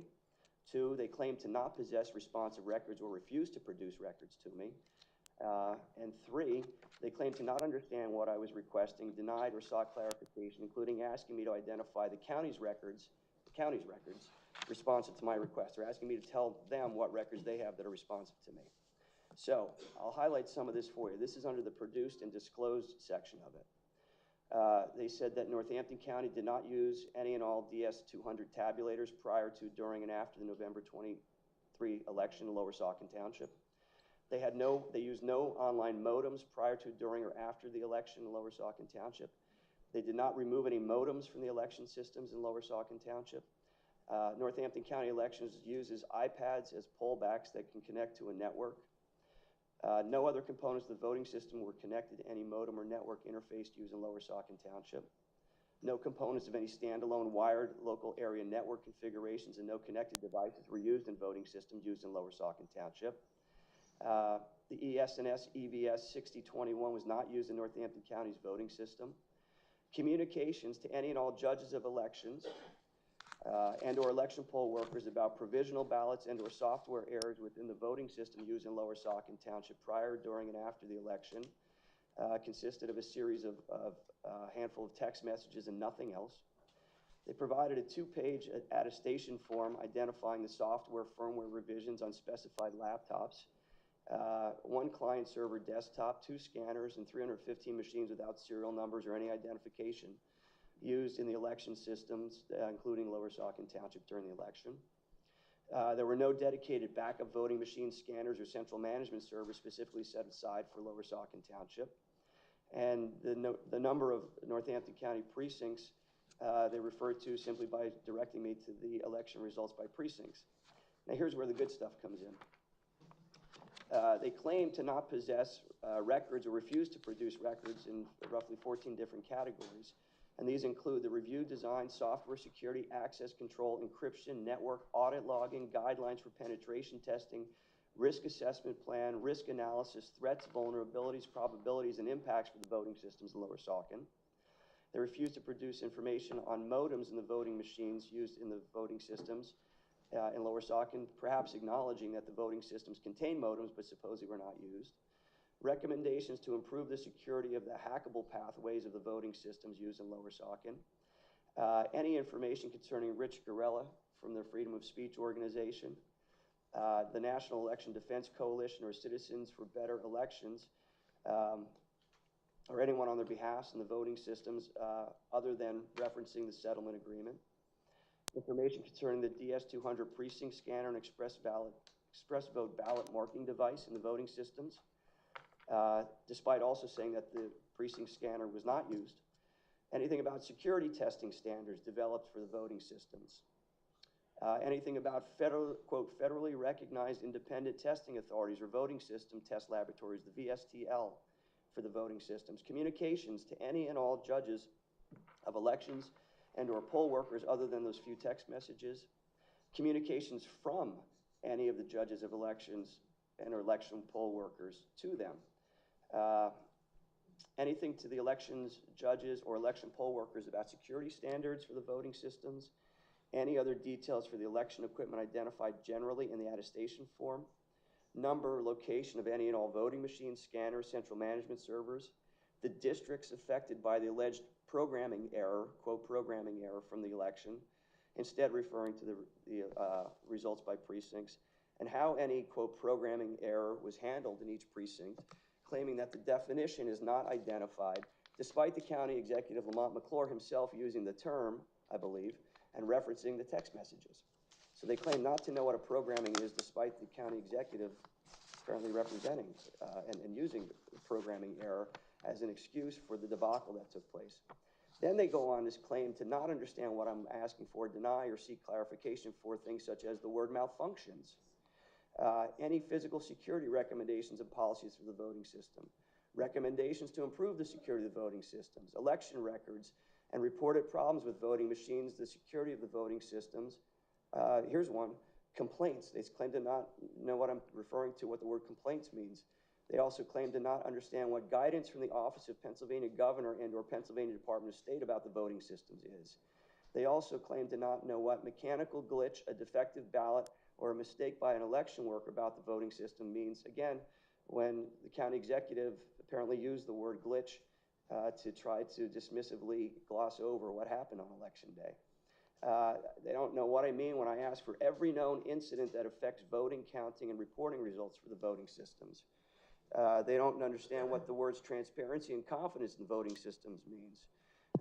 They don't understand and see clarification for reporting guidelines and standards for training county election workers for voting systems. They don't understand what certification by the U.S. Election Assistance Commission and or the Pennsylvania Secretary of State for the voting systems means. They don't understand what evaluation under current federal and state standards for voting systems are. They don't know what the Express Vote XL ballot marking device means. They don't understand what confidentiality, voter anonymity, integrity, availability, and auditability of voting systems means. They don't understand what provisional ballots in the voting systems used in Lower Saucon means. They don't know what is meant by the words vendors and or testing teams for the voting systems. They also don't know what names, addresses, titles, employers, and or roles of any and all individuals, entities invited and or tasked to evaluate the voting systems means. They also don't know what it means, they won't provide the names, addresses, titles, employers, and roles of any individuals tasked with checking the integrity of the systems. And it goes on and on and on. So with all that said, clearly these issues have not been addressed. I commend Northampton County Council for having the awareness and the fortitude to create an elections commission, not an elections board, but an elections commission to look into these issues and come up with recommendations. I fear, though, that their investigation may not be as in-depth as what I've tried to accomplish through my right-to-know request and have been put off in some ways. So we previously directed the solicitor to share the complaints that we received with the Northampton County Elections Board. And who else, Link? I think there was a mention of the DA at one meeting. Yeah, and the DA. So what I would like to do is I would like to make, and I'm going to make a motion, to direct the solicitor to write another letter, and this letter to be addressed to the Northampton County Elections Board, the Northampton County Council, the Northampton County Elections Committee that was created by the Northampton County Council, and the Northampton County District Attorney, to include all of the materials that were submitted to the township website, any other complaints that were submitted to the township in any form, and including the letter that I referenced today, the December 8th, 2023 letter from Free Speech for the People, signed by Susan Greenhaw and Rich Garella, the settlement agreement that the machines in Northampton County were subject to, as well as my right-to-know requests and all the responses that I received to those right-to-know requests that I will provide to the township solicitor. Does anybody want to add anything or second my motion?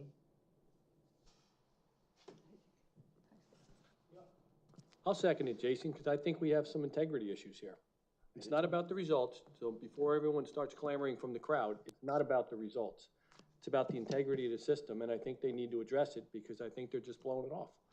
And that's actually what the name of the committee that the county set up was, the Election Integrity Commission. I mean, that's the name of it? Yeah. Oh, good. Well, then I'll amend my motion to identify it as the Election Integrity Committee. And I'll agree, I agree, because I have gotten some complaints as well. So I think this is the right way to go, because they were upset with going in and it pinning out the wrong things and and there were multiple issues that they were concerned with, so. Yeah, and I don't make this motion or bring this information No. forward lightly. I make this motion because our Constitution, our constitutional republic calls for it. I mean, voting is what's integral to our existence as a country. Right. And this has been going on since 2019. They were sued, there was a settlement agreement, but yet nothing was done. And you can't keep sweeping the problems under the rug. When you're tasked with running elections, then run the elections and fix the problems that exist, and don't say that you're not going to do it or it can't be done. You've had 4 years, and next year will be 5 years. We've got a presidential election next year, so folks better get their act together in Northampton County elections. Do their job. Yeah, Do their job. exactly. Exactly. Thank you, Mark. I would like to say that we sat here for, I didn't even time how long you read that letter. It would have been much more productive meeting had, like our administrative code said, you're supposed to provide specific information for agenda items, and you did not do that. You had that letter since December 8th it was dated, and today's the 20th. I did not have that letter since When December 8th. did you receive that letter? I don't know when I received it, but the letter was dated December 8th, and it was not addressed to me. Okay, so between now and then and now, you received that letter. So the meeting tonight would have been much more productive because we could have all had it and looked at it rather than have it read to us for the last, who timed it? Anybody time it? 20 minutes, 25 minutes? What, how long? It's not as long as the. Not as long as, Not as long as the home cost letter. Long enough for me to pee. That okay. went on for 3/4 of an hour. That's when they tried to get me to the Attorney General. Whatever, that was important. Sorry. Mr. Boland, let's not Whatever. address I'm council. just giving Thank my you. opinion that it was inappropriate. I enjoyed your reading, Judith. Thanks, Tom. Ms. Yerger, how do you vote? Yes. Mr. Bononis? Yes. Mr. Croce? Yes. Ms. DeLeon? No? Mr. Engles? Motion passes.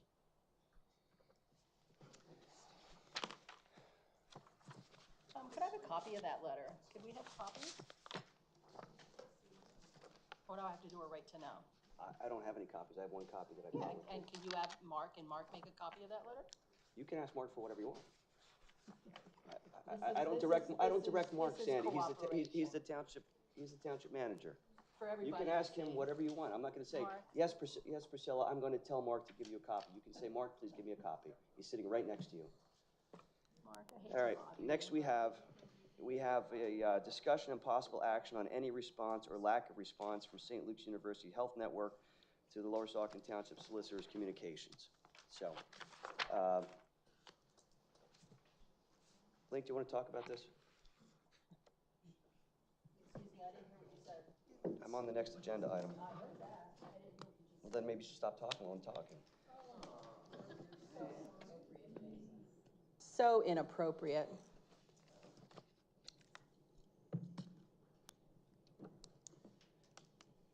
So, go ahead. So at a previous council meeting, you, as a council, directed me to send a letter to St. Luke's regarding a communication that was disseminated. I sent that letter on, I think it was November 24th. I sent it to Attorney Buba, who is counsel for St. Luke's Hospital. I received, I think it was an email from Attorney Buba sometime just prior to the last council meeting, which would have been the December 6th one, I believe, that he needed some more time to respond. I responded okay. He also pointed out that council had given St. Luke's at that November meeting, I think, 14 days So the 14 days time period had not run yet prior to the December 6th council meeting, which he was correct about. I received a response from Attorney Buba today. I provided that to the township manager. I believe the township manager provided it to council. It's an interesting response. I don't intend to go into it in detail this evening. It did not answer any of the questions that I posed in my letter of November 24th, and that's where we are. Right. So, I have your letter here.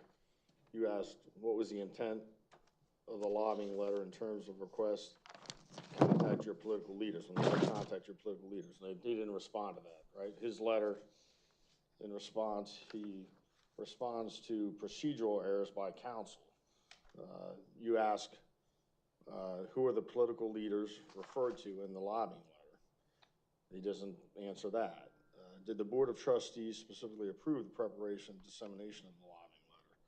Doesn't mention the Board of Trustees at all. In fact, the Board of Trustees isn't CC'd on his response. The Board of Trustees specifically approved the utilization of the patient email addresses obtained for medical treatment purposes to disseminate the lobbying letter. No response to that. And then in the event that the trustees did not, and does not approve the actions referenced in 3 and 4, what, if any, actions does the board intend to take regarding the same? Again, he doesn't mention the board at all, doesn't even CC the board. They keep the board out of the response, apparently, even though the board is asked direct questions in your November 24th letter, which I think is a very good letter, and I do like how you talk about how much solid waste they generate, and it's just a matter of not having it in their backyard. They want to put it in someone else's backyard. And Mr. Buba's response I found really not responsive at all. But he actually writes one sentence in all capital letters. I don't know. Sometimes you see like children do that. They think if they write it in all capital letters, it must be right or accurate. It's not something you expect from an 80-year-old man. But the one thing he does say, though, is when we discussed the IRS, he said, an IRS ruling distinguishes allowable advocacy by nonprofits from prohibited political campaign intervention. He says, the IRS determines whether the communication qualifies as allowable advocacy or prohibited campaign intervention by evaluating whether the statements contained in any messages directly or indirectly favoring or opposing a candidate. Now, then he responds to that with his 32-word sentence and thing. But I agree with what he says about the IRS. I mean, I think we should let them determine, as he says. The IRS determines whether the communication qualifies as allowable advocacy or prohibited campaign intervention by evaluating whether the statements contain any messages directly or indirectly favoring or opposing a candidate. So my recommendation is, let's let the IRS decide. Let's recommend it, refer it, and let the IRS decide, per Mr. Buba's letter. There's also some inaccuracies. He says that me and Miss Blair were the only two that complained. We had plenty of complaints from other people. He says St. Luke is the largest employer in the township, I believe. I don't know where he gets that from, but so I'd make a motion that we do refer the letter that they sent out to the IRS, to let the IRS determine if it was prohibited campaign intervention or it was allowable advocacy. Tom, did you say it to the IRS or any other entities? And any other HIPAA, if there's a HIPAA violation as well, any other entities. I'll second the motion.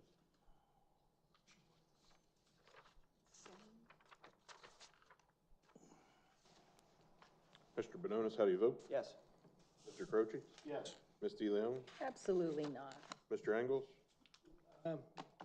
I vote yes, and only because this is very technical, and it's beyond what the scope, I think, what the average person knows. So I'm gonna let the professionals decide what was right and what was wrong. I agree with you. Motion passes. I don't, right now, so it's not my expertise by a long shot.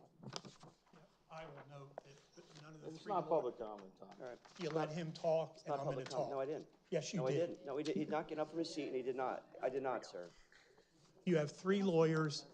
Not one of you cited anything different that was in my letter. Mr. Booba, you're a member of the bar. I'm Conduct going to yourself as warn such. all three of you that without a Mr. Booba, basis. Mr. Booba, don't stand up here, not being recognized and threatening us, Yeah, okay? I'm the telling only you, reason Mr. the Booba, cops stand need to down. be here is Mr. because of the Booba, way first the of all, two you're of not you a resident act. and you're not a taxpayer, correct? Let's do the taxpayer thing again, You're not a right? resident or taxpayer, so please stand down. Yeah. And this is not public comment. We It are is an not public agenda comment. item. Motion to go into recess. Do I have a second? I'll second. Call the roll. Stand warned. Call the roll. Mr. Croce? Second, yes. Ms. DeLeon? I'm sorry, I was saying everybody's being rude Motion here to go into tonight. What was recess. the motion? Motion to go into recess. Oh, my God, no. Mr. Engles? Yes. Jurer? Yes. Manonis? Away, that's the answer. Passes. This was for the benefit of Mr. Treadwell, Mr. Bononis, and Mr. Croce. I don't need to say anything else. Thank you, Mr. Bubba. Thank you.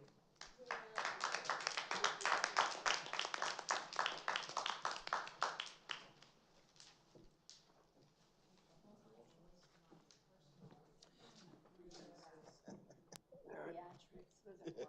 People see right through you.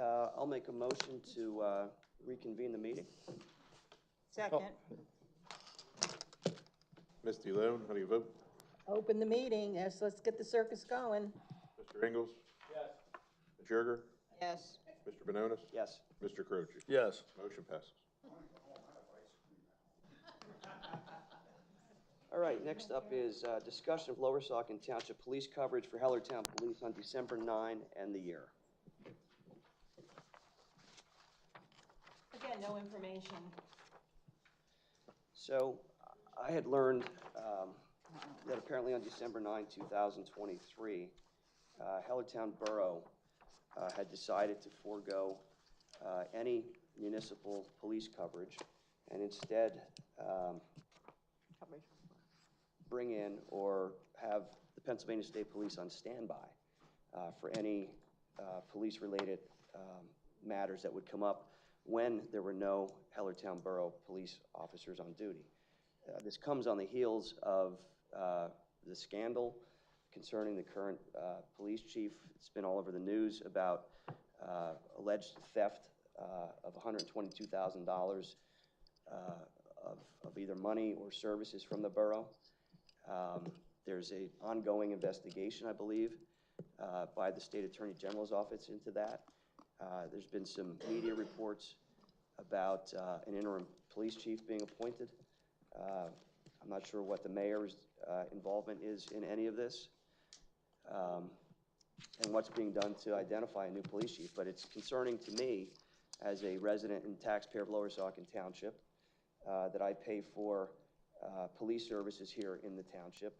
And we have a fine police department who's very commendable, does a great job in our community in keeping us safe. I also voted earlier this year to add 4 police officers to, I believe it was earlier this year, to add 4 police officers to the department to increase our staffing levels in light of a rash of break-ins that were occurring over the holidays. And I find it particularly disconcerting that the neighboring municipality around the holidays on a Saturday would elect to not have their municipal police covering their community.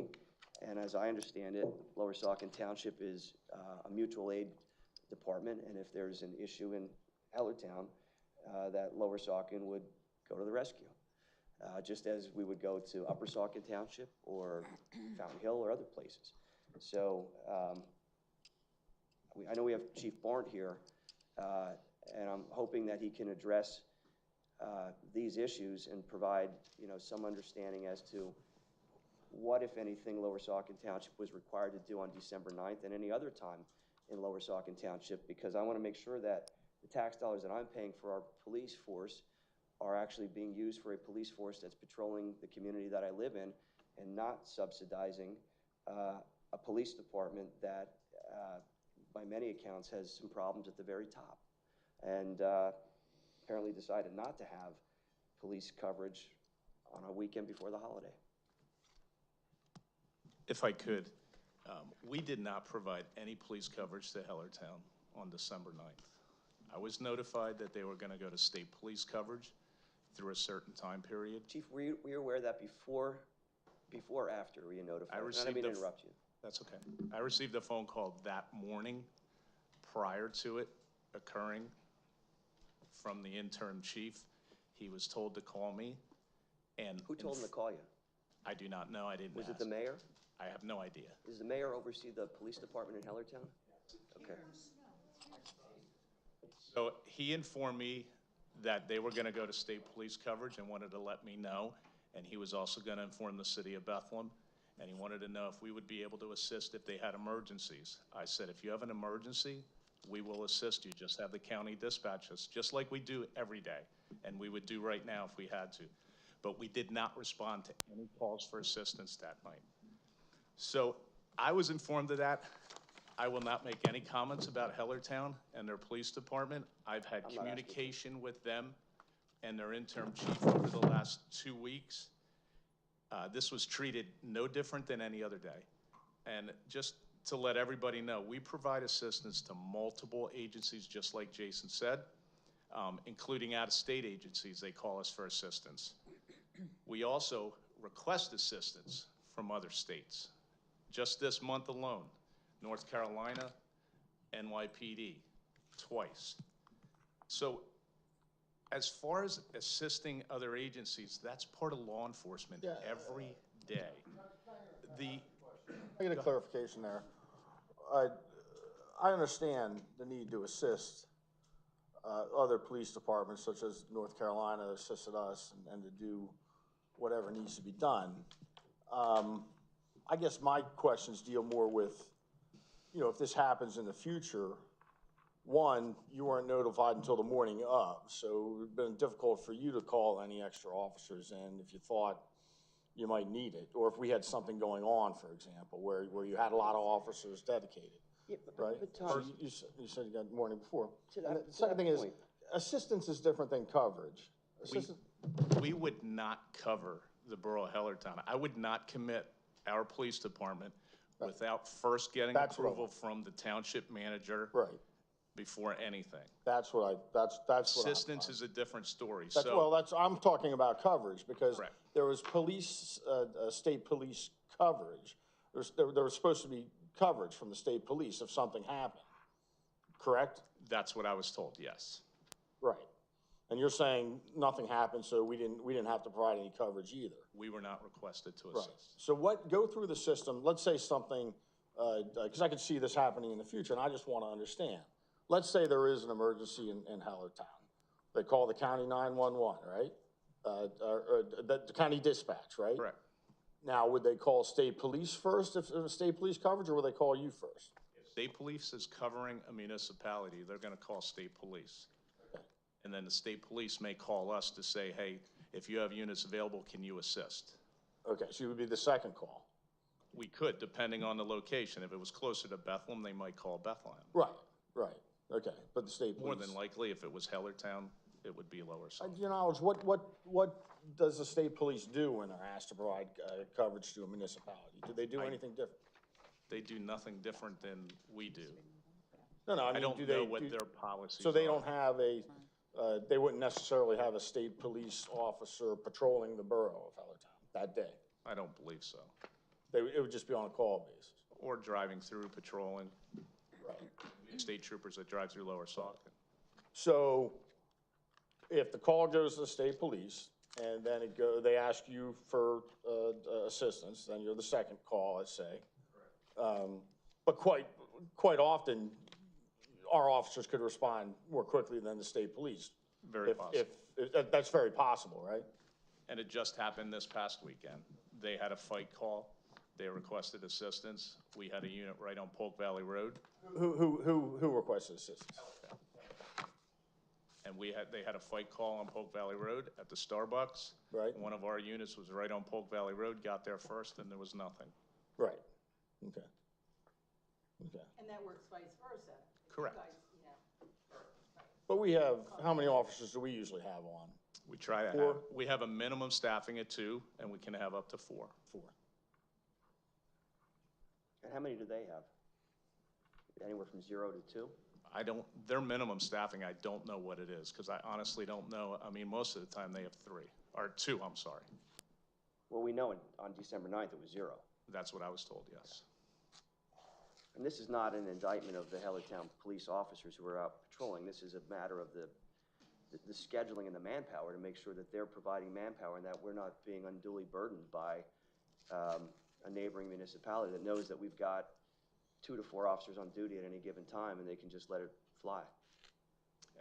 And I'm not asking you to respond to that. I'm just making a statement. We would respond for assistance if we're called. My concern is, we have a spread out township and, we need our officers for our township and that's what our taxpayers pay for. And, it's one thing, for an emergency to go down to Hellertown. It's another thing to be their police force in effect, I can tell you that we work together collaboratively just between, and I have a little note down here, between August and late November of this year, their commercial motor vehicle enforcement officers assisted us with 10 mentored inspections so we could have our officer certified. Right. The City of Bethlehem and the state police gave us 22 as well, but that part of the working relationship is there, so they committed that officer to assist us. That's a big revenue generator, right? The commercial enforcement is a big revenue generator. They get a lot of money from enforcing commercial vehicles. Could be, yes.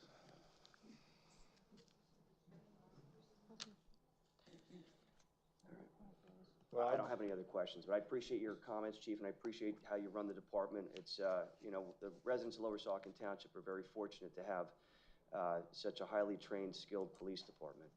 And, these questions are not directed to what we're doing here in terms of providing police coverage. These are just making sure that our resources are being used appropriately to protect our community. Thank you, and that's what I'm trying to do, focus on our department. I've had my officers and spoken to them, and we're focusing on our department. We just had a staff meeting, the same thing. We will assist as needed. Can you give your warning to tell people to look for suspicious vehicles and to set their alarms and to... Yes, I just want everybody to know, we had another burglary on Monday. Pretty much the same MO, unfortunately, as last winter around the holidays. I'm hoping it's one and done. But if you see something, please call us. Do not hesitate to call us. It's not a burden to us. That's why we're here, and we're here 24/7. And Chief, that's for just cars sitting around doing nothing. You're exactly right. Just sitting around, if you're not sure what they're doing there, call the police. Don't ask them, because there was an incident where we probably would have got him, but the homeowner went up and asked him what he was doing, he drove away. So, just a little advice, yes. Chief, that incident on Monday, was that the one that was reported in the news at the Mexican restaurant in the shopping center over here, or is that a residential issue? The one from Monday is a residential. So the one that we had over at the shopping center here at like 3 or 4 in the morning in the... Something different. Something different. Correct. So there's bad guys out there. Just gotta be mindful. I mean, there's links, if you look for the Chilean burglary ring, they've been hitting the East Coast up and down. Lower Marion, down in Abington, they just caught one of them, but they come over here and that's what their MO is. Very similar to what I described last fall around the holiday season. So just be aware, set your alarms. Thanks, Chief. Thank you. Oh, I'm sorry. They would come around a certain time between 5:30 and 6:30 at night, and then they would go to the rear of a house, which is consistent with what just happened down in Abington, Salem, Lower Merion, all the way up the line to New Hampshire. And they smash a window or a door, they try to get to the second floor, and they go in, they go through the house, they're looking for a quick hit, and then they get out. And they don't care if there's an alarm on. So put security cameras behind your house, too. Security cameras all around, and register them with us. Yeah, but the camera's not gonna catch them. Camera's No. just gonna capture an image. We have plenty of images of the And burglars. unfortunately, we can have images and facial recognition, we can try, but it's they not, got it's head not a covering save all. I mean, we have some DNA hits, I can tell you. It's an ongoing investigation, but I can tell you we have some DNA hits, and it's tracked to another job or burglary that happened up in the Northeast. So we're still working. And it's not just our department. Go get them. We'll try. Thanks. Happy holidays. All right, Chief.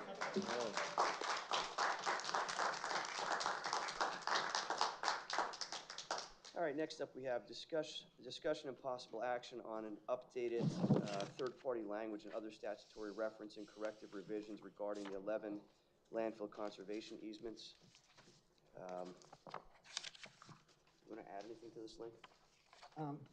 Sure, just briefly, if you recall, back in August of this year, council approved the easements that are attached and were on board docs. One of the issues that we discussed then was third-party enforcement. The manager, Mr. Hudson, attempted to find an organization that would want to be a third-party enforcement agent. We were not successful in finding anybody, so we discussed putting language in the easement agreements, which I believe is paragraph 12, that provides that in the future, if we can find somebody who would like to be named as a third-party enforcement agent, that we can do so. So I wanted to bring that language back to you for your specific approval of it.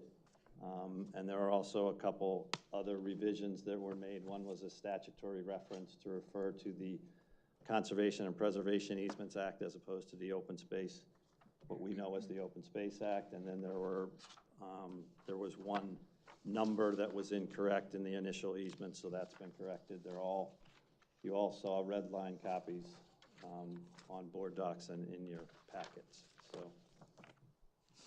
my recommendation is that we approve these, and that the motion would be to approve and authorize execution of the 11 revised conservation easement documents for recording purposes. All right, I reviewed them. I'll make a motion to approve and authorize the execution of the 11 revised documents, 11 revised conservation easement documents. Have a second? I'll second it. Mr. Engles, how do you vote? Yes. Mr. Jurer? Yes. Yes. Mr. Carucci? Yes. Ms. DeLeon? No. Motion passes. And I want to thank Link for going through this and correcting all that information. Thanks, Lynn. All right, next, authorization for payment to Broccolente Construction for the Steel City Paving Project. Hanover Engineering Associates is recommending payment to Broccolente Construction amount of $849,831.90 for the Steel City Paving Project. Mark or Brian, do you want to add anything? No, the project's complete. With that, I'll make a motion to approve the payment to Broccolente Construction, the amount of $849,831.90. I'll second it. Ms. Jurer, how do you vote? Yes. Mr. Benonis? Yes. Mr. Carucci? Yes. Ms. DeLeon? No, I heard a lot of complaints from residents on the quality of their work. And Mr. Engles?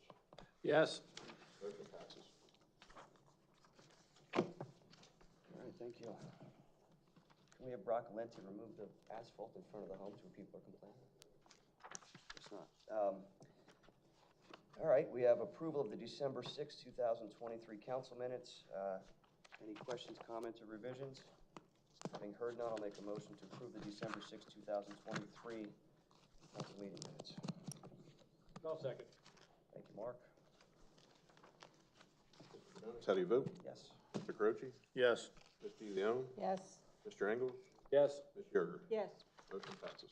All right, next we have approval of the November 2023 financial reports. I've reviewed them. I don't have any questions. Any questions from council? Having heard none, I'll make a motion to approve the November 2023 financial reports. Second. Mr. Croce, how do you vote? Yes. Ms. DeLeon? Yes. Mr. Engles? Yes. Ms. Jurer? Yes. Mr. Benoni? Yes. Motion passes. All right, council staff reports. Township Manager Mark Hudson. Any news on marshmallows? No, they're gone. Smush. Oh, brother, can't do it now. We will hold our Christmas tree collection on January 6th, January 13th, and January 20th of this year. And if anyone is interested, we are looking for volunteers for boards and committees. That's all I have. Merry Christmas. Thank you, Mark. Sorry, I added that on.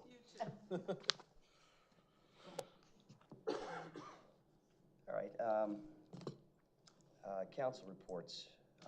Mark, anything to report? Nothing to report. I'd just like to thank everybody that was involved with me in the last year and a half, being, Mark, Kathy, Stacy, Carol, Jim, Rachel, Aaron, and Molly, Brian, obviously Link, and all my fellow council members for a very interesting year and a half.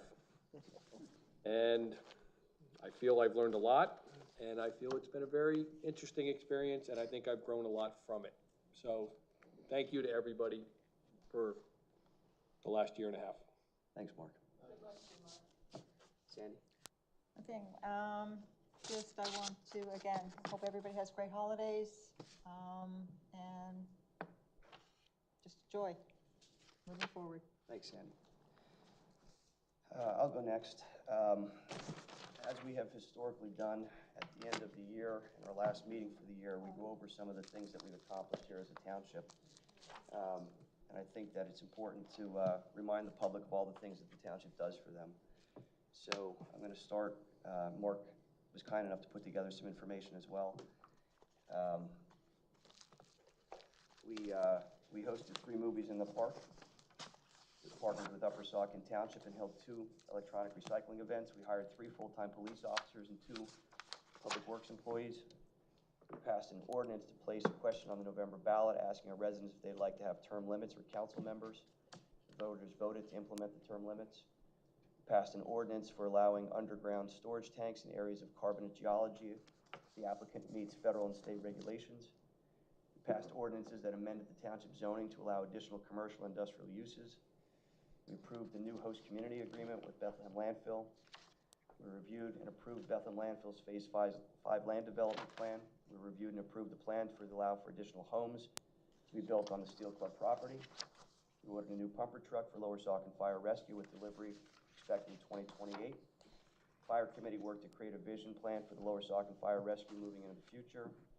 Recognized Tom Anderson, John Noble, Michaela Jebich, John Kilinich, Sandra Jurer, Mark Engles, Lou Mman, Jesse Repash, Officer Gunshore, Officer Javney, and Dr. Brennan for their service to the community, and the Saucon Valley High School baseball team and the Saucon Valley Middle School future problem-solving team.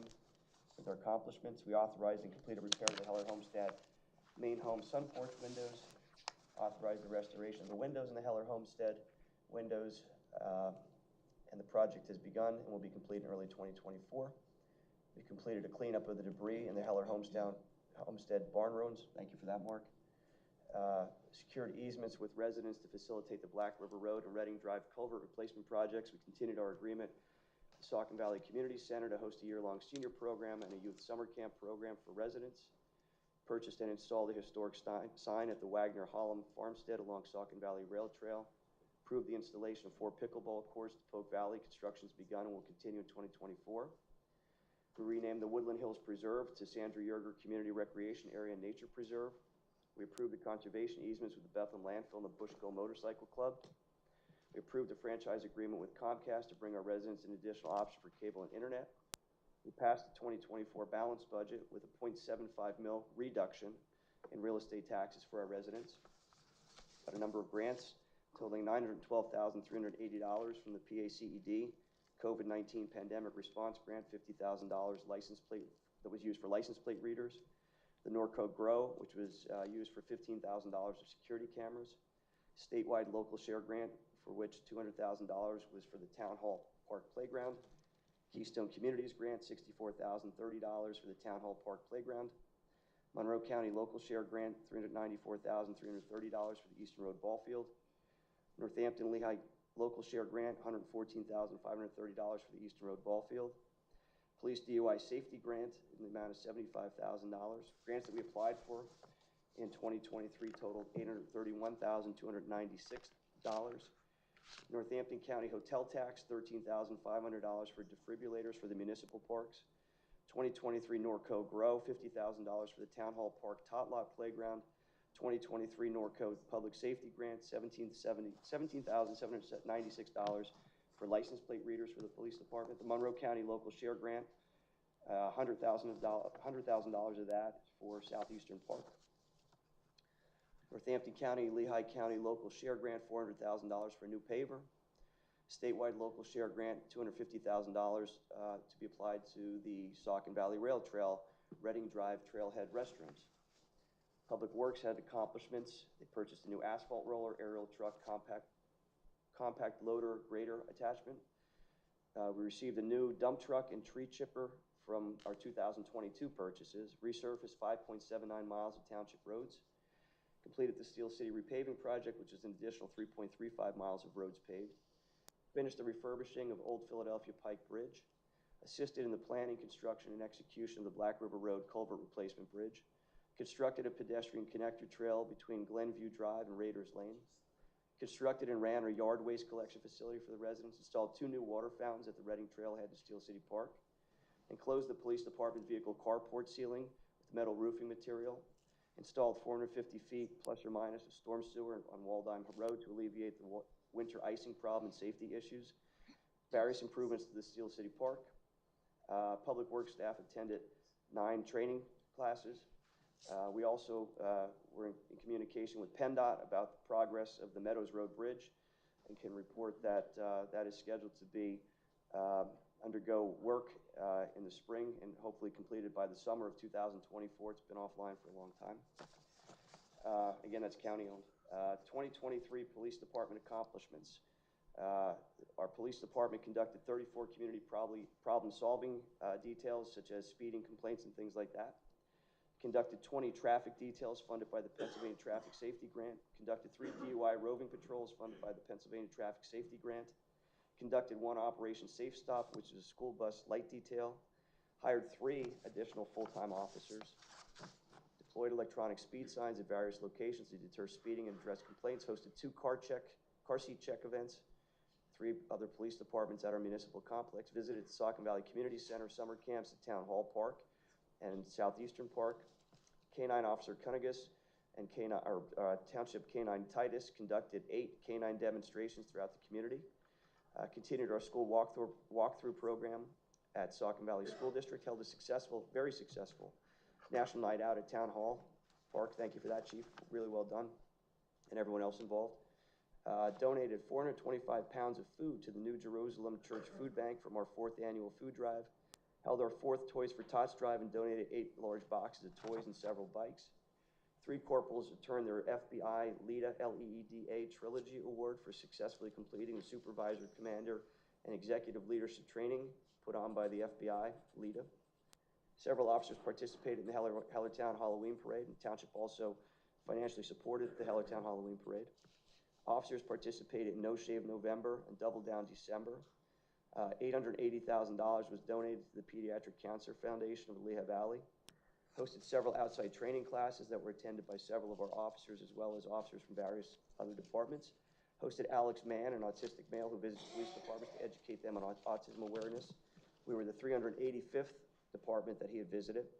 Hosted our officers at a 3-day active shooter training at the Saucon Valley School District. Held the gun buyback event in conjunction with Northampton County District Attorney's Office. Spoke at the Senior Center on elderly scams. Installed 3 mobile and 1 fixed license plate readers. Appointed various members to our township committees. We did a traffic study for Ringhofer, Sherry Hill Road, and Countryside, and entered and approved an ordinance for vehicular restrictions in those areas to hopefully improve some of the issues with traffic and commercial vehicles. We wrote to DEP requesting an air sampling for the landfill. We upfitted some police patrol vehicles.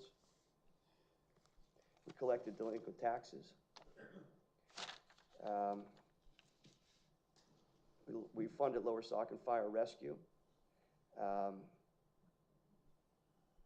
We approved various zoning applications for our residents to provide them with relief on their properties. We entered into a new host municipal agreement with the Bethlehem landfill that will provide approximately $72 million to the township over an 18-year period, and that also includes free drop-off, waste days in the spring and the fall. Also conserved lands adjacent to the landfill. We made payout 3 of 5 to the Lower Saucon Fire Rescue ladder truck. We created the capital improvement plan for the Lower Saucon Fire Rescue, including hopefully the creation of a new single fire services building.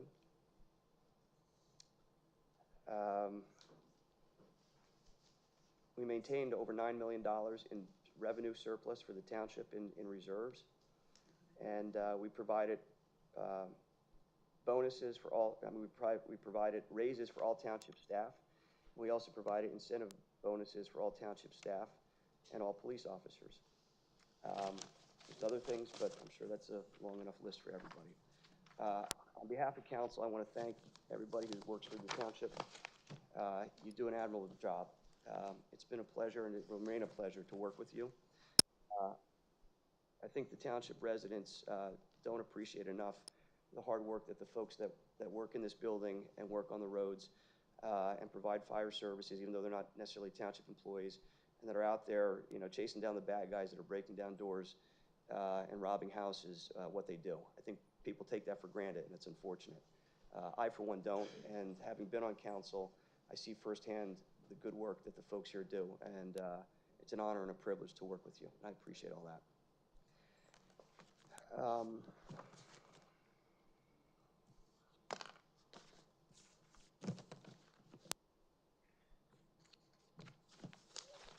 The Township Pension Committee, Kathy, could you update us on the status of the pension? I know you reviewed everything at the year end in December, as we always do. Could you just give us an update briefly as to how financially well off we are? I don't have the numbers on me, but I did review the November statements, and we are above our actuarial assumptions projected for the year, which is good news. Federal reserves are anticipating that the interest rates will remain the same probably through halfway of next year. So at that time, I think we should probably review other opportunities and CDs prior to that happening. But so far, we didn't have a December meeting because everyone wasn't available to come. However, we do plan on having one in January, or March, excuse me, and we'll be looking for another board member at that time. Okay. All right. I just have one other thing to go over. Link, refresh my memory, please. When we were going through, when the township was going through the rezoning on Apple Butter Road, there were various objectors to that proceeding, correct?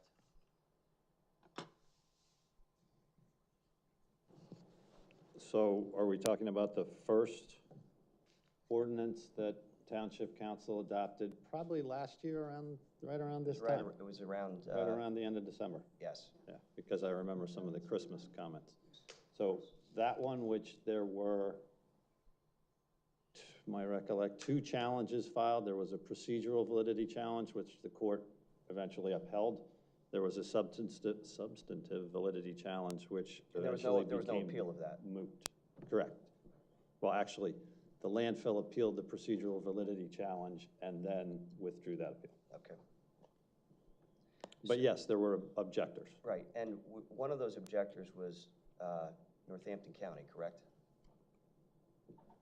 No, Northampton County asked to be a party to the conditional use hearing, which was being held pursuant to the first zoning ordinance amendment that was adopted. I don't believe Northampton County did not object. They did not participate in the procedural or substantive validity challenge. They asked to be a party, I believe, to the conditional use hearing. And they were granted party status by the, not the judge. Well, we had if you recall, there was an independent hearing Yes, officer that hearing officer. the council appointed from a Bucks County law firm. And while the procedural validity challenge was pending before the court, the conditional use hearing process commenced and was underway. When the court upheld the procedural validity challenge based on the objectors asking the court to throw the ordinance out, then the conditional use hearing process went away. When was that? I'm gonna say late May, June of this year, when the court ruled on the procedural validity challenge. And then after that, was Northampton County involved in any aspect of the rezoning or any of the issues regarding the landfill? Well, after the court upheld the first procedural validity challenge, council then in August adopted an additional zoning ordinance amendment that there was a declaratory judgment act filed regarding the easements that we discussed tonight. There was a procedural validity challenge filed that's still pending. There was a substantive validity challenge filed that's still pending. And Northampton County is not yet a party to any of those matters. I know Northampton County Council has had some discussions concerning Lower Saucon Township and the landfill, but at the moment they are not a party to any of those matters. So the only thing that they were a party to was the conditional use hearing? Correct. Okay. And they were a party to that conditional use hearing during what period of time? What was from the beginning, from when they filed? I'm gonna say probably started in late January, maybe early February, and through whenever it ended, which I think was sometime at the end of May. Okay. And to be clear, Northampton County is represented, or was represented in that matter, by the Northampton County Solicitor's Office, right? By the Northampton County Solicitor's Office, I believe Attorney Correspondence appeared on behalf of the Solicitor's Office. Okay. Who is the Northampton County Solicitor, if you know? I believe it's Attorney Rudis. Alyssa Rudis? I believe that's who it is. I haven't checked recently to see if she's still the Northampton County Solicitor, but that's my recollection. But she was at some time in 2023, earlier in the year. Yes, I believe so.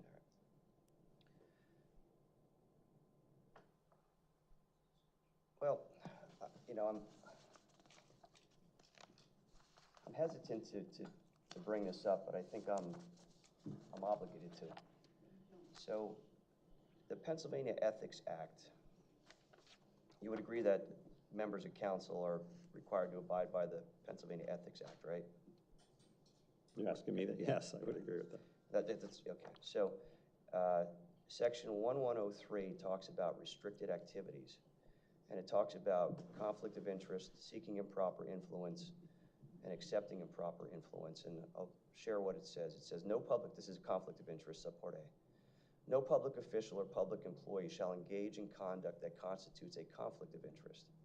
Subpart B, seeking improper influence. No person shall offer or give to a public official, public employee, or nominee, or candidate for public office, or a member of his immediate family, or a business with which he is associated, anything of monetary value, including a gift, loan, political contribution, reward, or promise of future employment, based on the offeror's or donor's understanding that the vote, official action, or judgment of the public official, or public employee, or nominee of candidate for public office would be influenced thereby. Subpart C, accepting improper influence. No public official, public employer, nominee, or candidate for public office shall solicit or accept anything of monetary value, including a gift, loan, political contribution, reward, or promise of future employment based on any understanding of the public official, public employee, or nominee that the vote, official action, or judgment of the public official or public employee or nominee candidate for public office would be influenced thereby. And then it goes on in subpart J, and it talks about voting conflict, and it says any public official or public employee who in the discharge of his official duties would be required to vote on a matter that would result in a conflict of interest shall abstain from voting and, prior to the vote being taken, publicly announce and disclose the nature of his interest as a public record in a written memorandum filed with the person responsible for recording the minutes of the meeting at which the vote is taken, provided that whenever a governing body would be unable to take any action on a matter before it because the number of members of the body required to abstain from voting under the provisions of this section makes a majority or other legally required vote of approval unattainable, then such members shall be permitted to vote if disclosures are made as otherwise provided herein. So, I think I attended every council meeting that took place this year, and I do not recall anyone announcing that they were being represented by the Northampton County Solicitor or anybody in the Northampton County Solicitor's office. Did that ever occur? Did anybody on this council ever announce that they were being represented and had a business relationship with any member of the Northampton County Solicitor's office? Do you have a recollection? That's a question for me. I don't recall that. Okay. I don't know if anybody else on council has that recollection. The reason why I bring all this up, talking about the restricted activities and voting conflict, I don't remember anybody ever saying that, publicly announcing the nature of any business relationship or submitting any paperwork. Mark, did you ever receive any paperwork from anybody on this council saying that they have a business relationship with anybody that would pose a conflict of interest? I did not. All right. Well, I received a letter on March 6, 2023 from Melissa Rudis, who is or was the Northampton County Solicitor, or works in the Northampton County Solicitor's office, who was, I believe at the time, the office was representing Northampton County, which was a party to the conditional use hearing, and it's telling me that she represents Priscilla DeLeon. And it seems to me that that is a conflict of interest, a restricted activity that should have been disclosed to this council. It certainly should have been disclosed to the solicitor and the township manager. Were you aware of that representation by Priscilla DeLeon by the Northampton County Solicitor, who was objecting to the conditional use? I was not personally aware of that. Mark, were you? I was not. All right. What are our obligations as, and you're familiar with the Ethics Act, and I'm asking for your legal advice here or interpretation. What are the obligations of members of this council who become aware of a possible restricted activity that represents a conflict of interest, seeking improper influence, accepting improper influence, or voting conflict? Are we obliged by law to report those suspected Ethics Act violations to the Ethics Board or any other entity? I mean, I'm not sure that you're obligated as a board to report it. I think it's important to point out that and this is a common misunderstanding, the Ethics Act deals with financial benefits. It deals with a financial benefit to either the elected official or the appointed official. And the most common, the easiest example I think I could give is that if we were to have awarded the paving contract tonight to Sandy's husband, that would be a conflict of interest, because Sandy serves on this board, she is voting, and arguably her husband would be receiving a financial benefit from that vote. So that's what the Ethics Act deals with. Well, let me just finish. That's what the Ethics Act deals with. What it does not deal with is conflicts of interest as you would generally understand in terms of non-monetary benefits. In terms of, you know, it's a conflict for, you know, somebody in my family to root for the Eagles because I don't like the Eagles, right? I like the Patriots. You know, that type of conflict is a different conflict than what's controlled and regulated by the Ethics Act. Admittedly, I don't know what, if anything, of financial value was exchanged here between Melissa Rudis and Priscilla DeLeon. Perhaps nothing.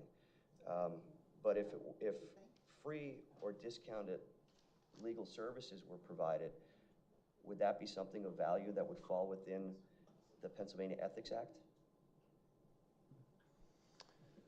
I think arguably free services that would otherwise be charged and paid by a public official could be a financial benefit. However, that free service would have to be basically in return for some type of a vote. That's where the conflict comes in, right? You can't vote if you stand to benefit financially from that vote. But not just that. If there were free or discounted legal services that were provided, the Ethics Act talks about a voting conflict and the need to publicly announce that, correct? If there's an action in front of the governing body, in this case council, that council is going to vote on, and the individual is aware that they have a potential conflict of interest, then yes, they have to disclose that prior to voting. Okay. If this was referred to the ethics board, what sort of investigation would you expect them to do? I'm not asking you to step into their shoes, but having had any experience with this, what would they do to look into these issues? I have seen multiple occasions where a letter has been sent to the ethics board asking for clarification on certain issues and whether certain conduct would potentially be a conflict of interest or wouldn't.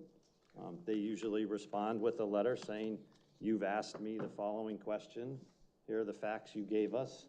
Based on the facts you gave us, here's our opinion. Okay. All right, thanks, Lynn. That concludes my my council report.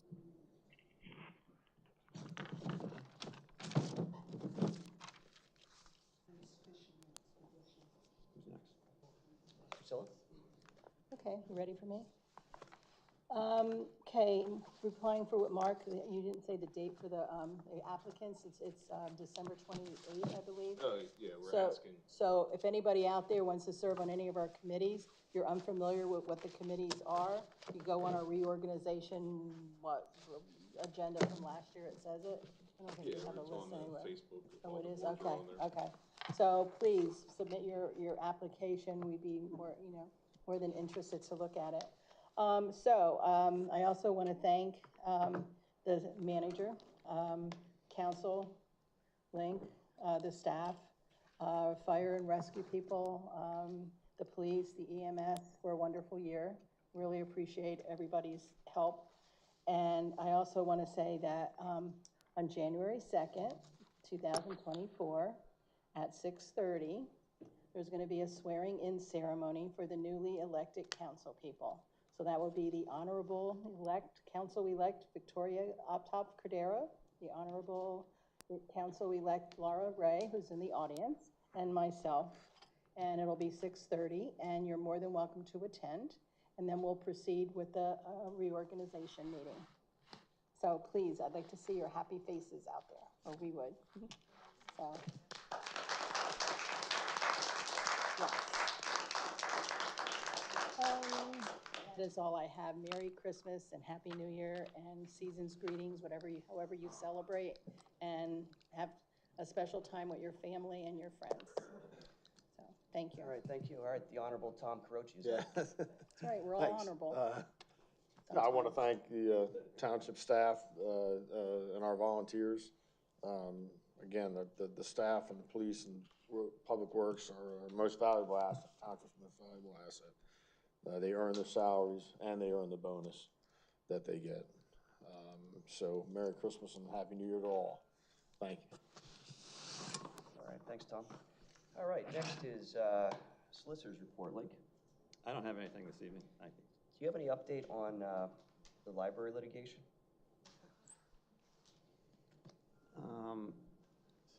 I think what I will call the large library case that is being handled by the outside counsel, there's still a motion to dismiss pending before the federal court. One of the other library litigation cases had to do with the Right to Know Act that the Hellertown Library didn't respond to. Office of Open Records said they needed to provide the records, and then that got appealed to the Court of Common Pleas. I know there's been some attempts to get some discovery, that the Hellertown Library had actually requested discovery in this appeal matter, which isn't a normal thing to do, but they asked for it. The judge granted it. Our outside counsel agreed to the discovery, and they've been trying to get some discovery from the Hellertown Area Library. They have not been successful on that. Why not? I think the response from the library was that the librarian had moved out of town. I think there is a motion for sanctions pending, that the librarian had moved out of town. Her husband got relocated. She just didn't up and left. I didn't say why she moved. I just said she moved out of town. He keeps saying that she just up and left. Well, I don't. She didn't. Her husband got relocated. I have no idea why she left. I'm telling you so that you know. I'm telling you, the response from the Hellertown Library was she moved. I don't know why. So I think you there's said a motion for sanctions What's that's the motion for sanctions about? pending. Well, it's about failing to respond to the discovery request. Have they appeared for any depositions? There were one or two depositions that were actually officials of Hellertown Borough. I don't think there's been any Hellertown area library official that has appeared for a deposition. Has there been a request and a scheduling of any Hellertown area library officials where they failed to appear for the deposition after scheduling? There was one, if not two, but that they didn't appear for. One was the librarian who, again, the response was she doesn't live here anymore. And I think the other one was the chairman of the Board of Trustees, if that's what they're now called in Hellertown. Priscilla, did you know why the librarian failed to show up for the agreed upon deposition? I didn't even know there were depositions going on. Nobody tells me anything, so. You seem to be in contact with her, and you know that Excuse me? You seem to be in contact with her. You seem to know she moved away, so I thought maybe you knew why she failed to appear for a deposition. I have no clue. I'm sorry. Oh, okay. All right, that's all you have? That's all I have on that. All right, thanks, Link. Only beginning, Tom. Wait. Brian, any report? Hope everybody has a nice holiday. That's all I have. Thank you, Brian. All right, that concludes council staff reports. We have public comment, non-agenda items, residents and taxpayers only, with a 3-minute time limit. First up is Russ Sutton. Russ Sutton.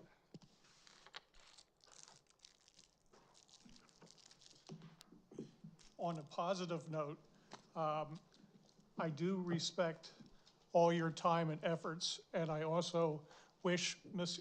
Jurer and Mr. Engles good luck in the future. And thank you for the work that you've done. We may not have agreed on everything, but I wish you luck in your further endeavors. I wish you a Merry Christmas as well. We, the residents of Lower Saucon Township, have a Christmas wish and a New Year's resolution for the coming year.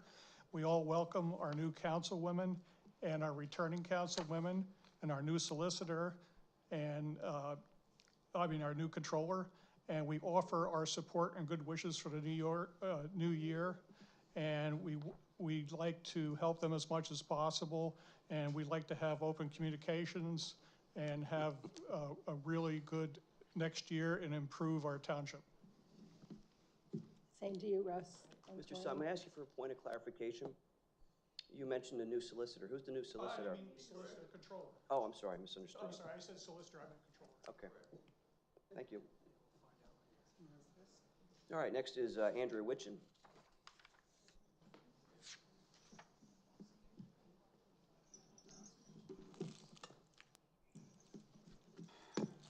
I have several items. The first one is a canard that has been brooded about for several months now, and it's about time somebody stated the truth about it. Inflation is not running high. The current inflation rate is 3.14%. That's in the United States, as opposed to 5.6% in the OECD countries. For those of you who are not economically intelligent, that's the Organization for Economic Cooperation and Development, and consists of 37 democracies with market-based economies. So the bad decisions that have been made with the excuse that inflation is running rampant are still bad decisions. Secondly, I'd like to look at where we were 1 year ago. We were in this room with over 125 people who were opposed to the expansion of the landfill. And here are my highlights for the year. We still have no complete library services, and we are still not the home library or the home territory for any library. We still have inadequate compost facilities. We still have spent hundreds and hundreds of hours of resident time on not just fighting the dump, but fighting our own township council, who don't seem to be able to hear or listen or respond to what their residents want. We also have spent hundreds and hundreds of hours of time working to oust enough people from this council that control of the council will change on the 1st of January. And for that, although it's Christmas, I give thanks. And I look forward to January the 2nd. I'm sorry Mr. Bubble left, because I really would have loved to have heard what his comments were on how well versed Bononis and Treadwell are on ethics and the ethics law. He definitely has some opinions about that. And then finally, I would like to thank Priscilla De Leon for her sanity, her fortitude, her equanimity, her integrity, her voice on behalf of the muzzled citizens of Lower Saucon Township, and on behalf of myself and my thousands, literally, of readers. Thank you for what you have put up with this year and for standing up for us and getting us to where we will be on January 2nd. Okay, thank you. Next is Bob Lasko. Bob Lasko.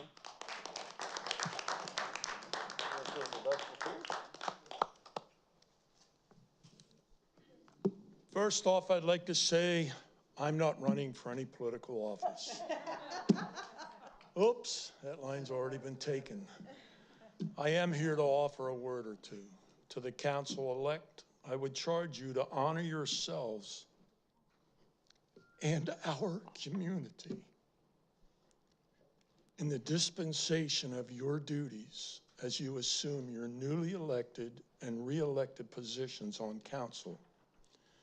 You ran on a ticket of stopping frivolous spending. You ran on bringing our community together, which includes and does not exclude our neighbors. There is perhaps a temptation to seek retribution for the way this present council has treated you yourselves and others that have attended these council meetings over the last year or so. But please remember your promises. And after getting to know you more personally over the past 12 months, I am convinced that you will remember those promises. It has been my pleasure to work with you, and in some small way, to endorse you as we all fought together for each other and the way of life that we love. As for Mr. Carochi, you sit up there and justify only allowing 3 minutes for concerned citizens to speak, denying concerned non-citizens or taxpayers even 1 minute of time. Yet at times you ramble on with your wordy endorsements of those that you agree with or diatribes against those you disagree with, quite often only repeating that which has already been stated by other members of council. So much for your concern for the valuable time of the citizens attending the council meetings. Mr. Engles, you stated that you actually received more of the vote than was credited to you because people that didn't care didn't show up to vote. Well, in that case, Priscilla, Laura, or Victoria could claim those votes also.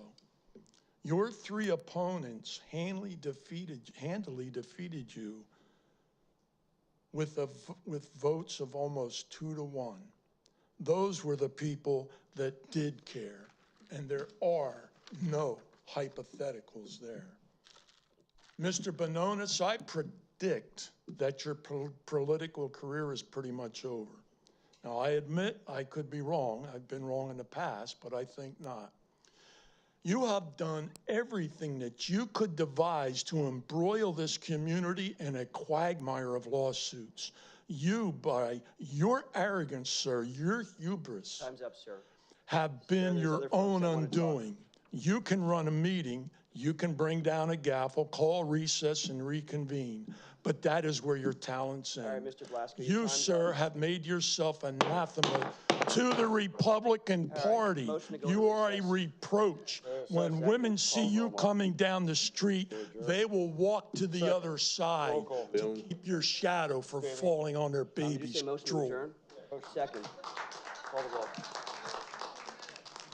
Ms. DeLeon? More people are left to speak on the list. How many more people? I'm asking a question. There's a motion on the floor. I'm asking a question. Please answer my question. Probably about 10. Oh, my word, and he's calling to adjourn. First I called for a motion to, you called for a motion to. Motion to go into recess. To recess, and I seconded that. Right, and then you said motion. Well, you can't have 2 motions on the floor. Somebody has to know the Well, the first one was the Seems like I'll withdraw the motion. Seems like Mr. Blasco stood down finally. Next is Victoria Optoff Cordero. Victoria Optoff Cordero. Okay. Next is Amber Rose Palos. Amber Rose Palos.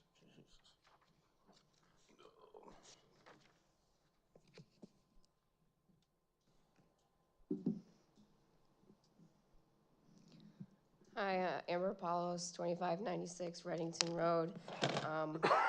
I'm here because I oppose any expansion of the Bethlehem landfill.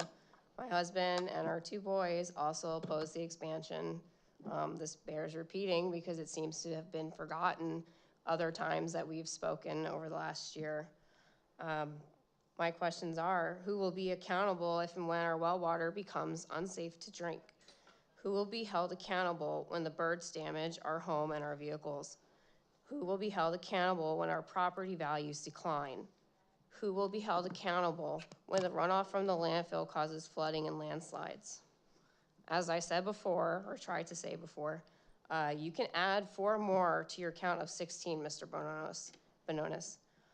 Conveniently enough, you did not take account on December 21st of 2022 when this room was packed with hundreds of people who came with testimony in opposition of the rezoning of the land from rural agricultural to light industrial, because then we knew what the true motive was.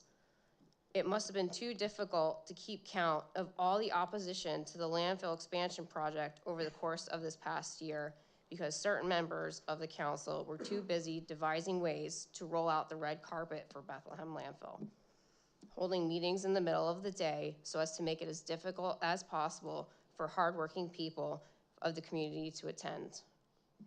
And regarding previous statements about how the approvals for waivers have been accepted by council members in the past, That's like comparing apples to oranges. It's like saying $1 in 1990 is the same as it is and can buy the same things in 2023. This is a different landscape being discussed, a different footprint the landfill will leave behind, and different effects it will have on the whole of the Lehigh Valley. And let's face it, it's 2023. We have more data, more resources, more history. We're supposed to do better than that. We're supposed to learn from our mistakes and do better for future generations. Proper due diligence would indicate that the Bethlehem landfill expansion is unacceptable in the interests of the people, the community, and the environment, well beyond that of the lower Saucon Township Council's comprehension. Thank you. I have a couple seconds left. I do understand, Ms. Yerger, you've served many years on the council, and I do respect that, and I want to say thank you for your service, even though you walked out on me earlier. But Merry Christmas, everybody. Thank you. All right, Thank next you. is Larry Wright. Larry Wright.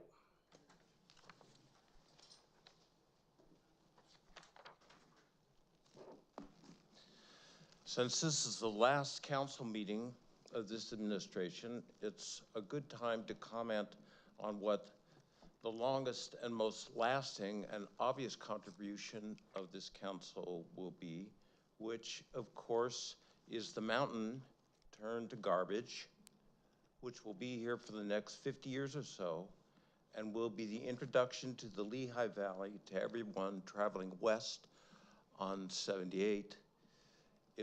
Which will be tens of thousands over the next 50 years, you know, maybe hundreds of thousands,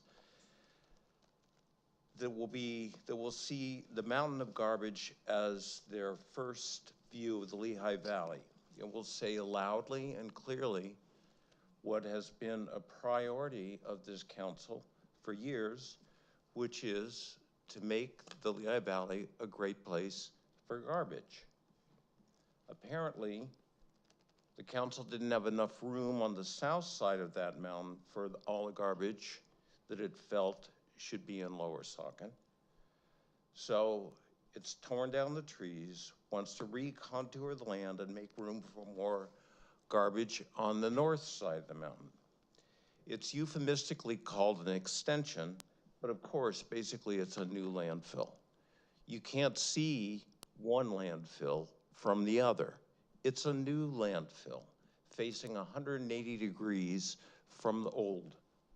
That's far worse than the other landfills that are already in the Lehigh Valley. When you come into this area from New Jersey, you have to look over your shoulder and behind you to see the Easton landfill. When you come to the landfill we have now at the Hellertown exit, you've got to look over your right shoulder. But this is going to be right in front of you. It'll treat everybody coming up that mountain with a denuded landscape, trucks dumping garbage, flocks of seagulls grubbing up stuff to eat from the debris, and all of that in front of your first view of the Lehigh River and Allentown. It says clearly that the Lehigh Valley is a great place for garbage. Some of you may remember years ago when you'd come down Wyandotte Street into Bethlehem, at the bottom of the hill was the porn store. I used to think, man, what a drag that is.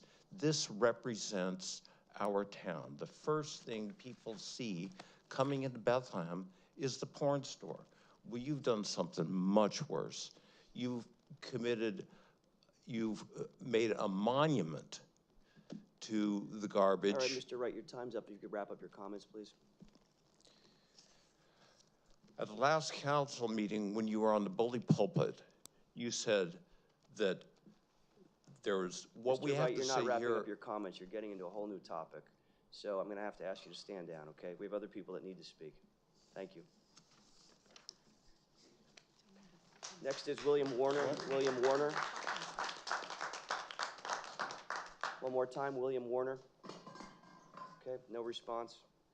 Next is Ginger Petrie. Ginger Petrie.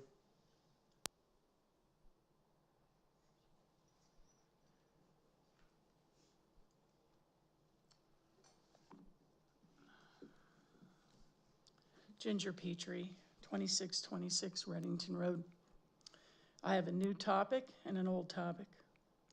I'm a participant in your open space program. I was excited to have the opportunity to protect my land from future development while I am still alive. It would break my heart to see hundreds of homes where my beautiful fields are and take away the nature that lives there. I would like to know why you're trying to destroy the program. Once the public finds out about the harassment that I have received, as well as Laura Ray, they will not be willing to subject themselves to that kind of abuse. Also, once you set the precedent of releasing the landfill's easements, no easement will be safe in the future. My old topic is my nemesis, the landfill. We have all stood here, we've cried, we've begged, we've argued, we've spewed facts about blocking the landfill expansion for over a year. Disregarding our protests, you have turned them loose to proceed with their plan of destruction.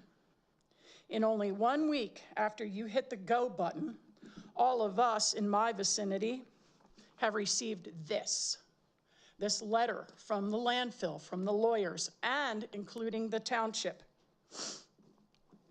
that admits that our property values will decline because of their presence. But we could have your assistance and their assistance to help us when we want to sell. I am so proud of you people. You sat there and said that we are all wrong, and then you slapped this out.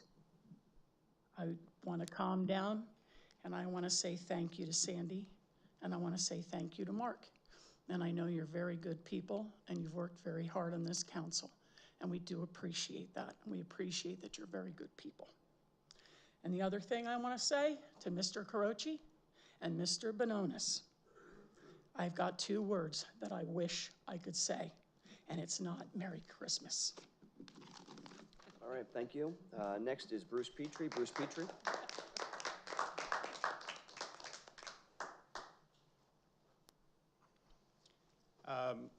Jason, one comment you made that I can't agree more with you. One of the few times we've agreed is that, you know, everyone in this country's got 1 vote, so it's important it gets registered correctly, even though we're on opposite sides of the aisle, or 3rd side now.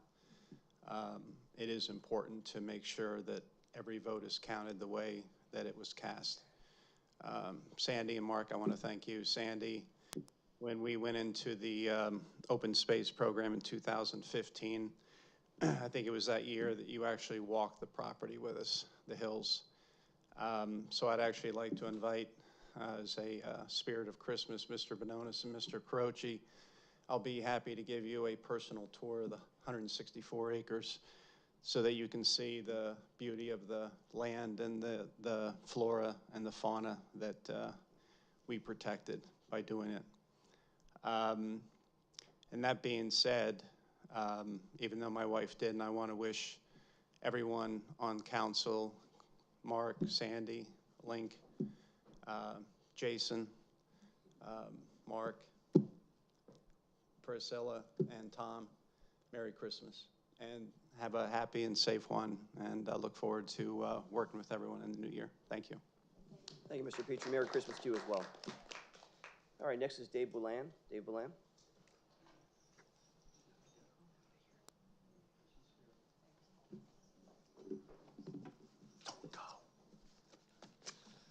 Dave Boulan, by the way, that I think that's called plagiarism when you steal somebody else's trademark there, for which the president of Harvard did not get sacked. Nonetheless, and by the way, I don't. What? It's 9/11. 9/11? Remember 9/11? Okay. Some people just don't get a joke. Okay, 9/11. We all remember that. Yes, no, Bob, this has not brought us together. I'm very sorry about that. Hopefully, though, with 3/4 of the board being, of one persuasion, everybody will agree on whatever it is, which is not necessarily a good thing. Certainly love to hear the discussions back and forth amongst, the board members and the council. And I think that's a good thing, because I know people here say, well, we never hear anybody talk about anything. We have tonight, whether you liked it or not. To me, it was beneficial. By the way, as far as those elections go, yeah, there's another thing coming to you, Mark, my opinion, and the council will all see that too. All right. I'm sorry that somebody stole my thunder here about HAL, because yes, by the way, there's just a few of the hundreds of pages, Priscilla. If you go to the court docket records, you'll see that Judge Daly has ruled 45 days. Hal must turn it over. Of course they didn't. I mean, that's just one of many things they haven't done. So I'm really disappointed in the legal system. It seems like if you know the right people or you're the right persuasion or whatever, you can do whatever you want and get away with it, and that seems to be what's happening. My concern, though, is that it's $150,000 versus $10,000 if we ever end up back in the Howe pocket, and that could be just the start. There may be reparations, who knows what else, okay? And will we ever get this information, which the discovery list is tens of pages long, and there's been 45 working days, and we still don't have it. We don't have any ruling. This is more of the thumb it in your face kind of thing. Look, I'm for law and order here, all right? Whether Hal does or doesn't, or you do or he does, just do it honestly, okay? If we're all gonna play football, let's put it on the same field, all right? That's why I'm here. I'm not running for election. All right, thank you, Mr. Belan. Next is Laura Ray. Laura Ray.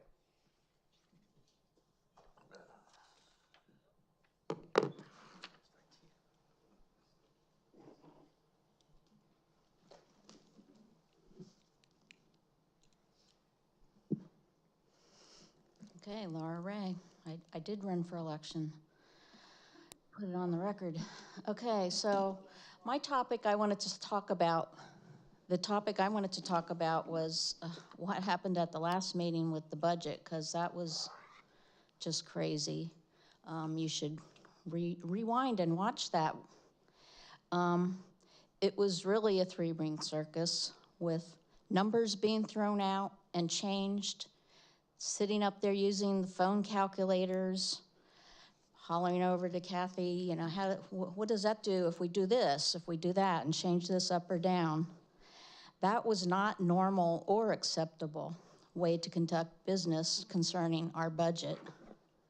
And it's outrageous that the changes were all done on the fly, and none of you had anything on paper to look at, to review, consider, think about, or check if any of those numbers were right or made any sense.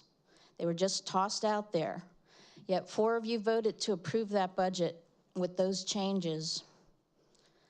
I can specifically recall a couple council members mentioning in the past that it's not good business practice to be living off your savings. Yet look at what was voted on. It's a budget that uses about $1.8 million from our reserves, which was an increase from the budget originally presented. So there's some hypocrisy for you. That money's not being used for any emergency or dire need. The current council majority created the original budget with no tax change.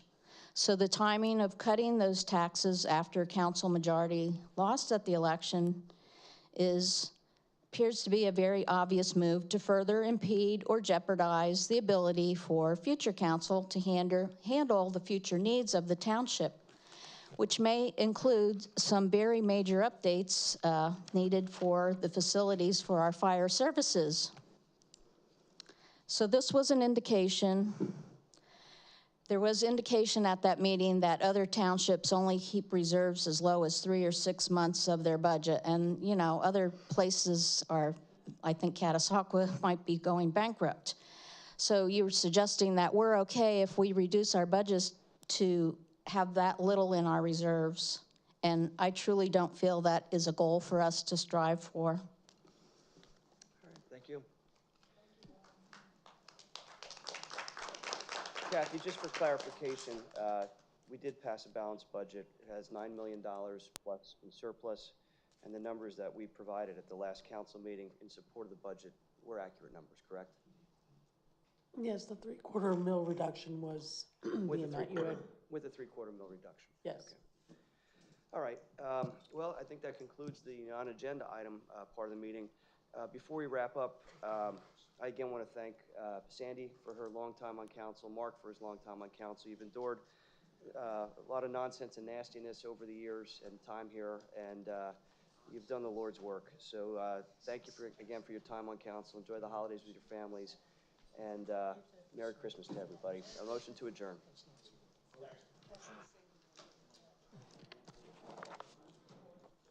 All in favor, aye. Aye. Aye.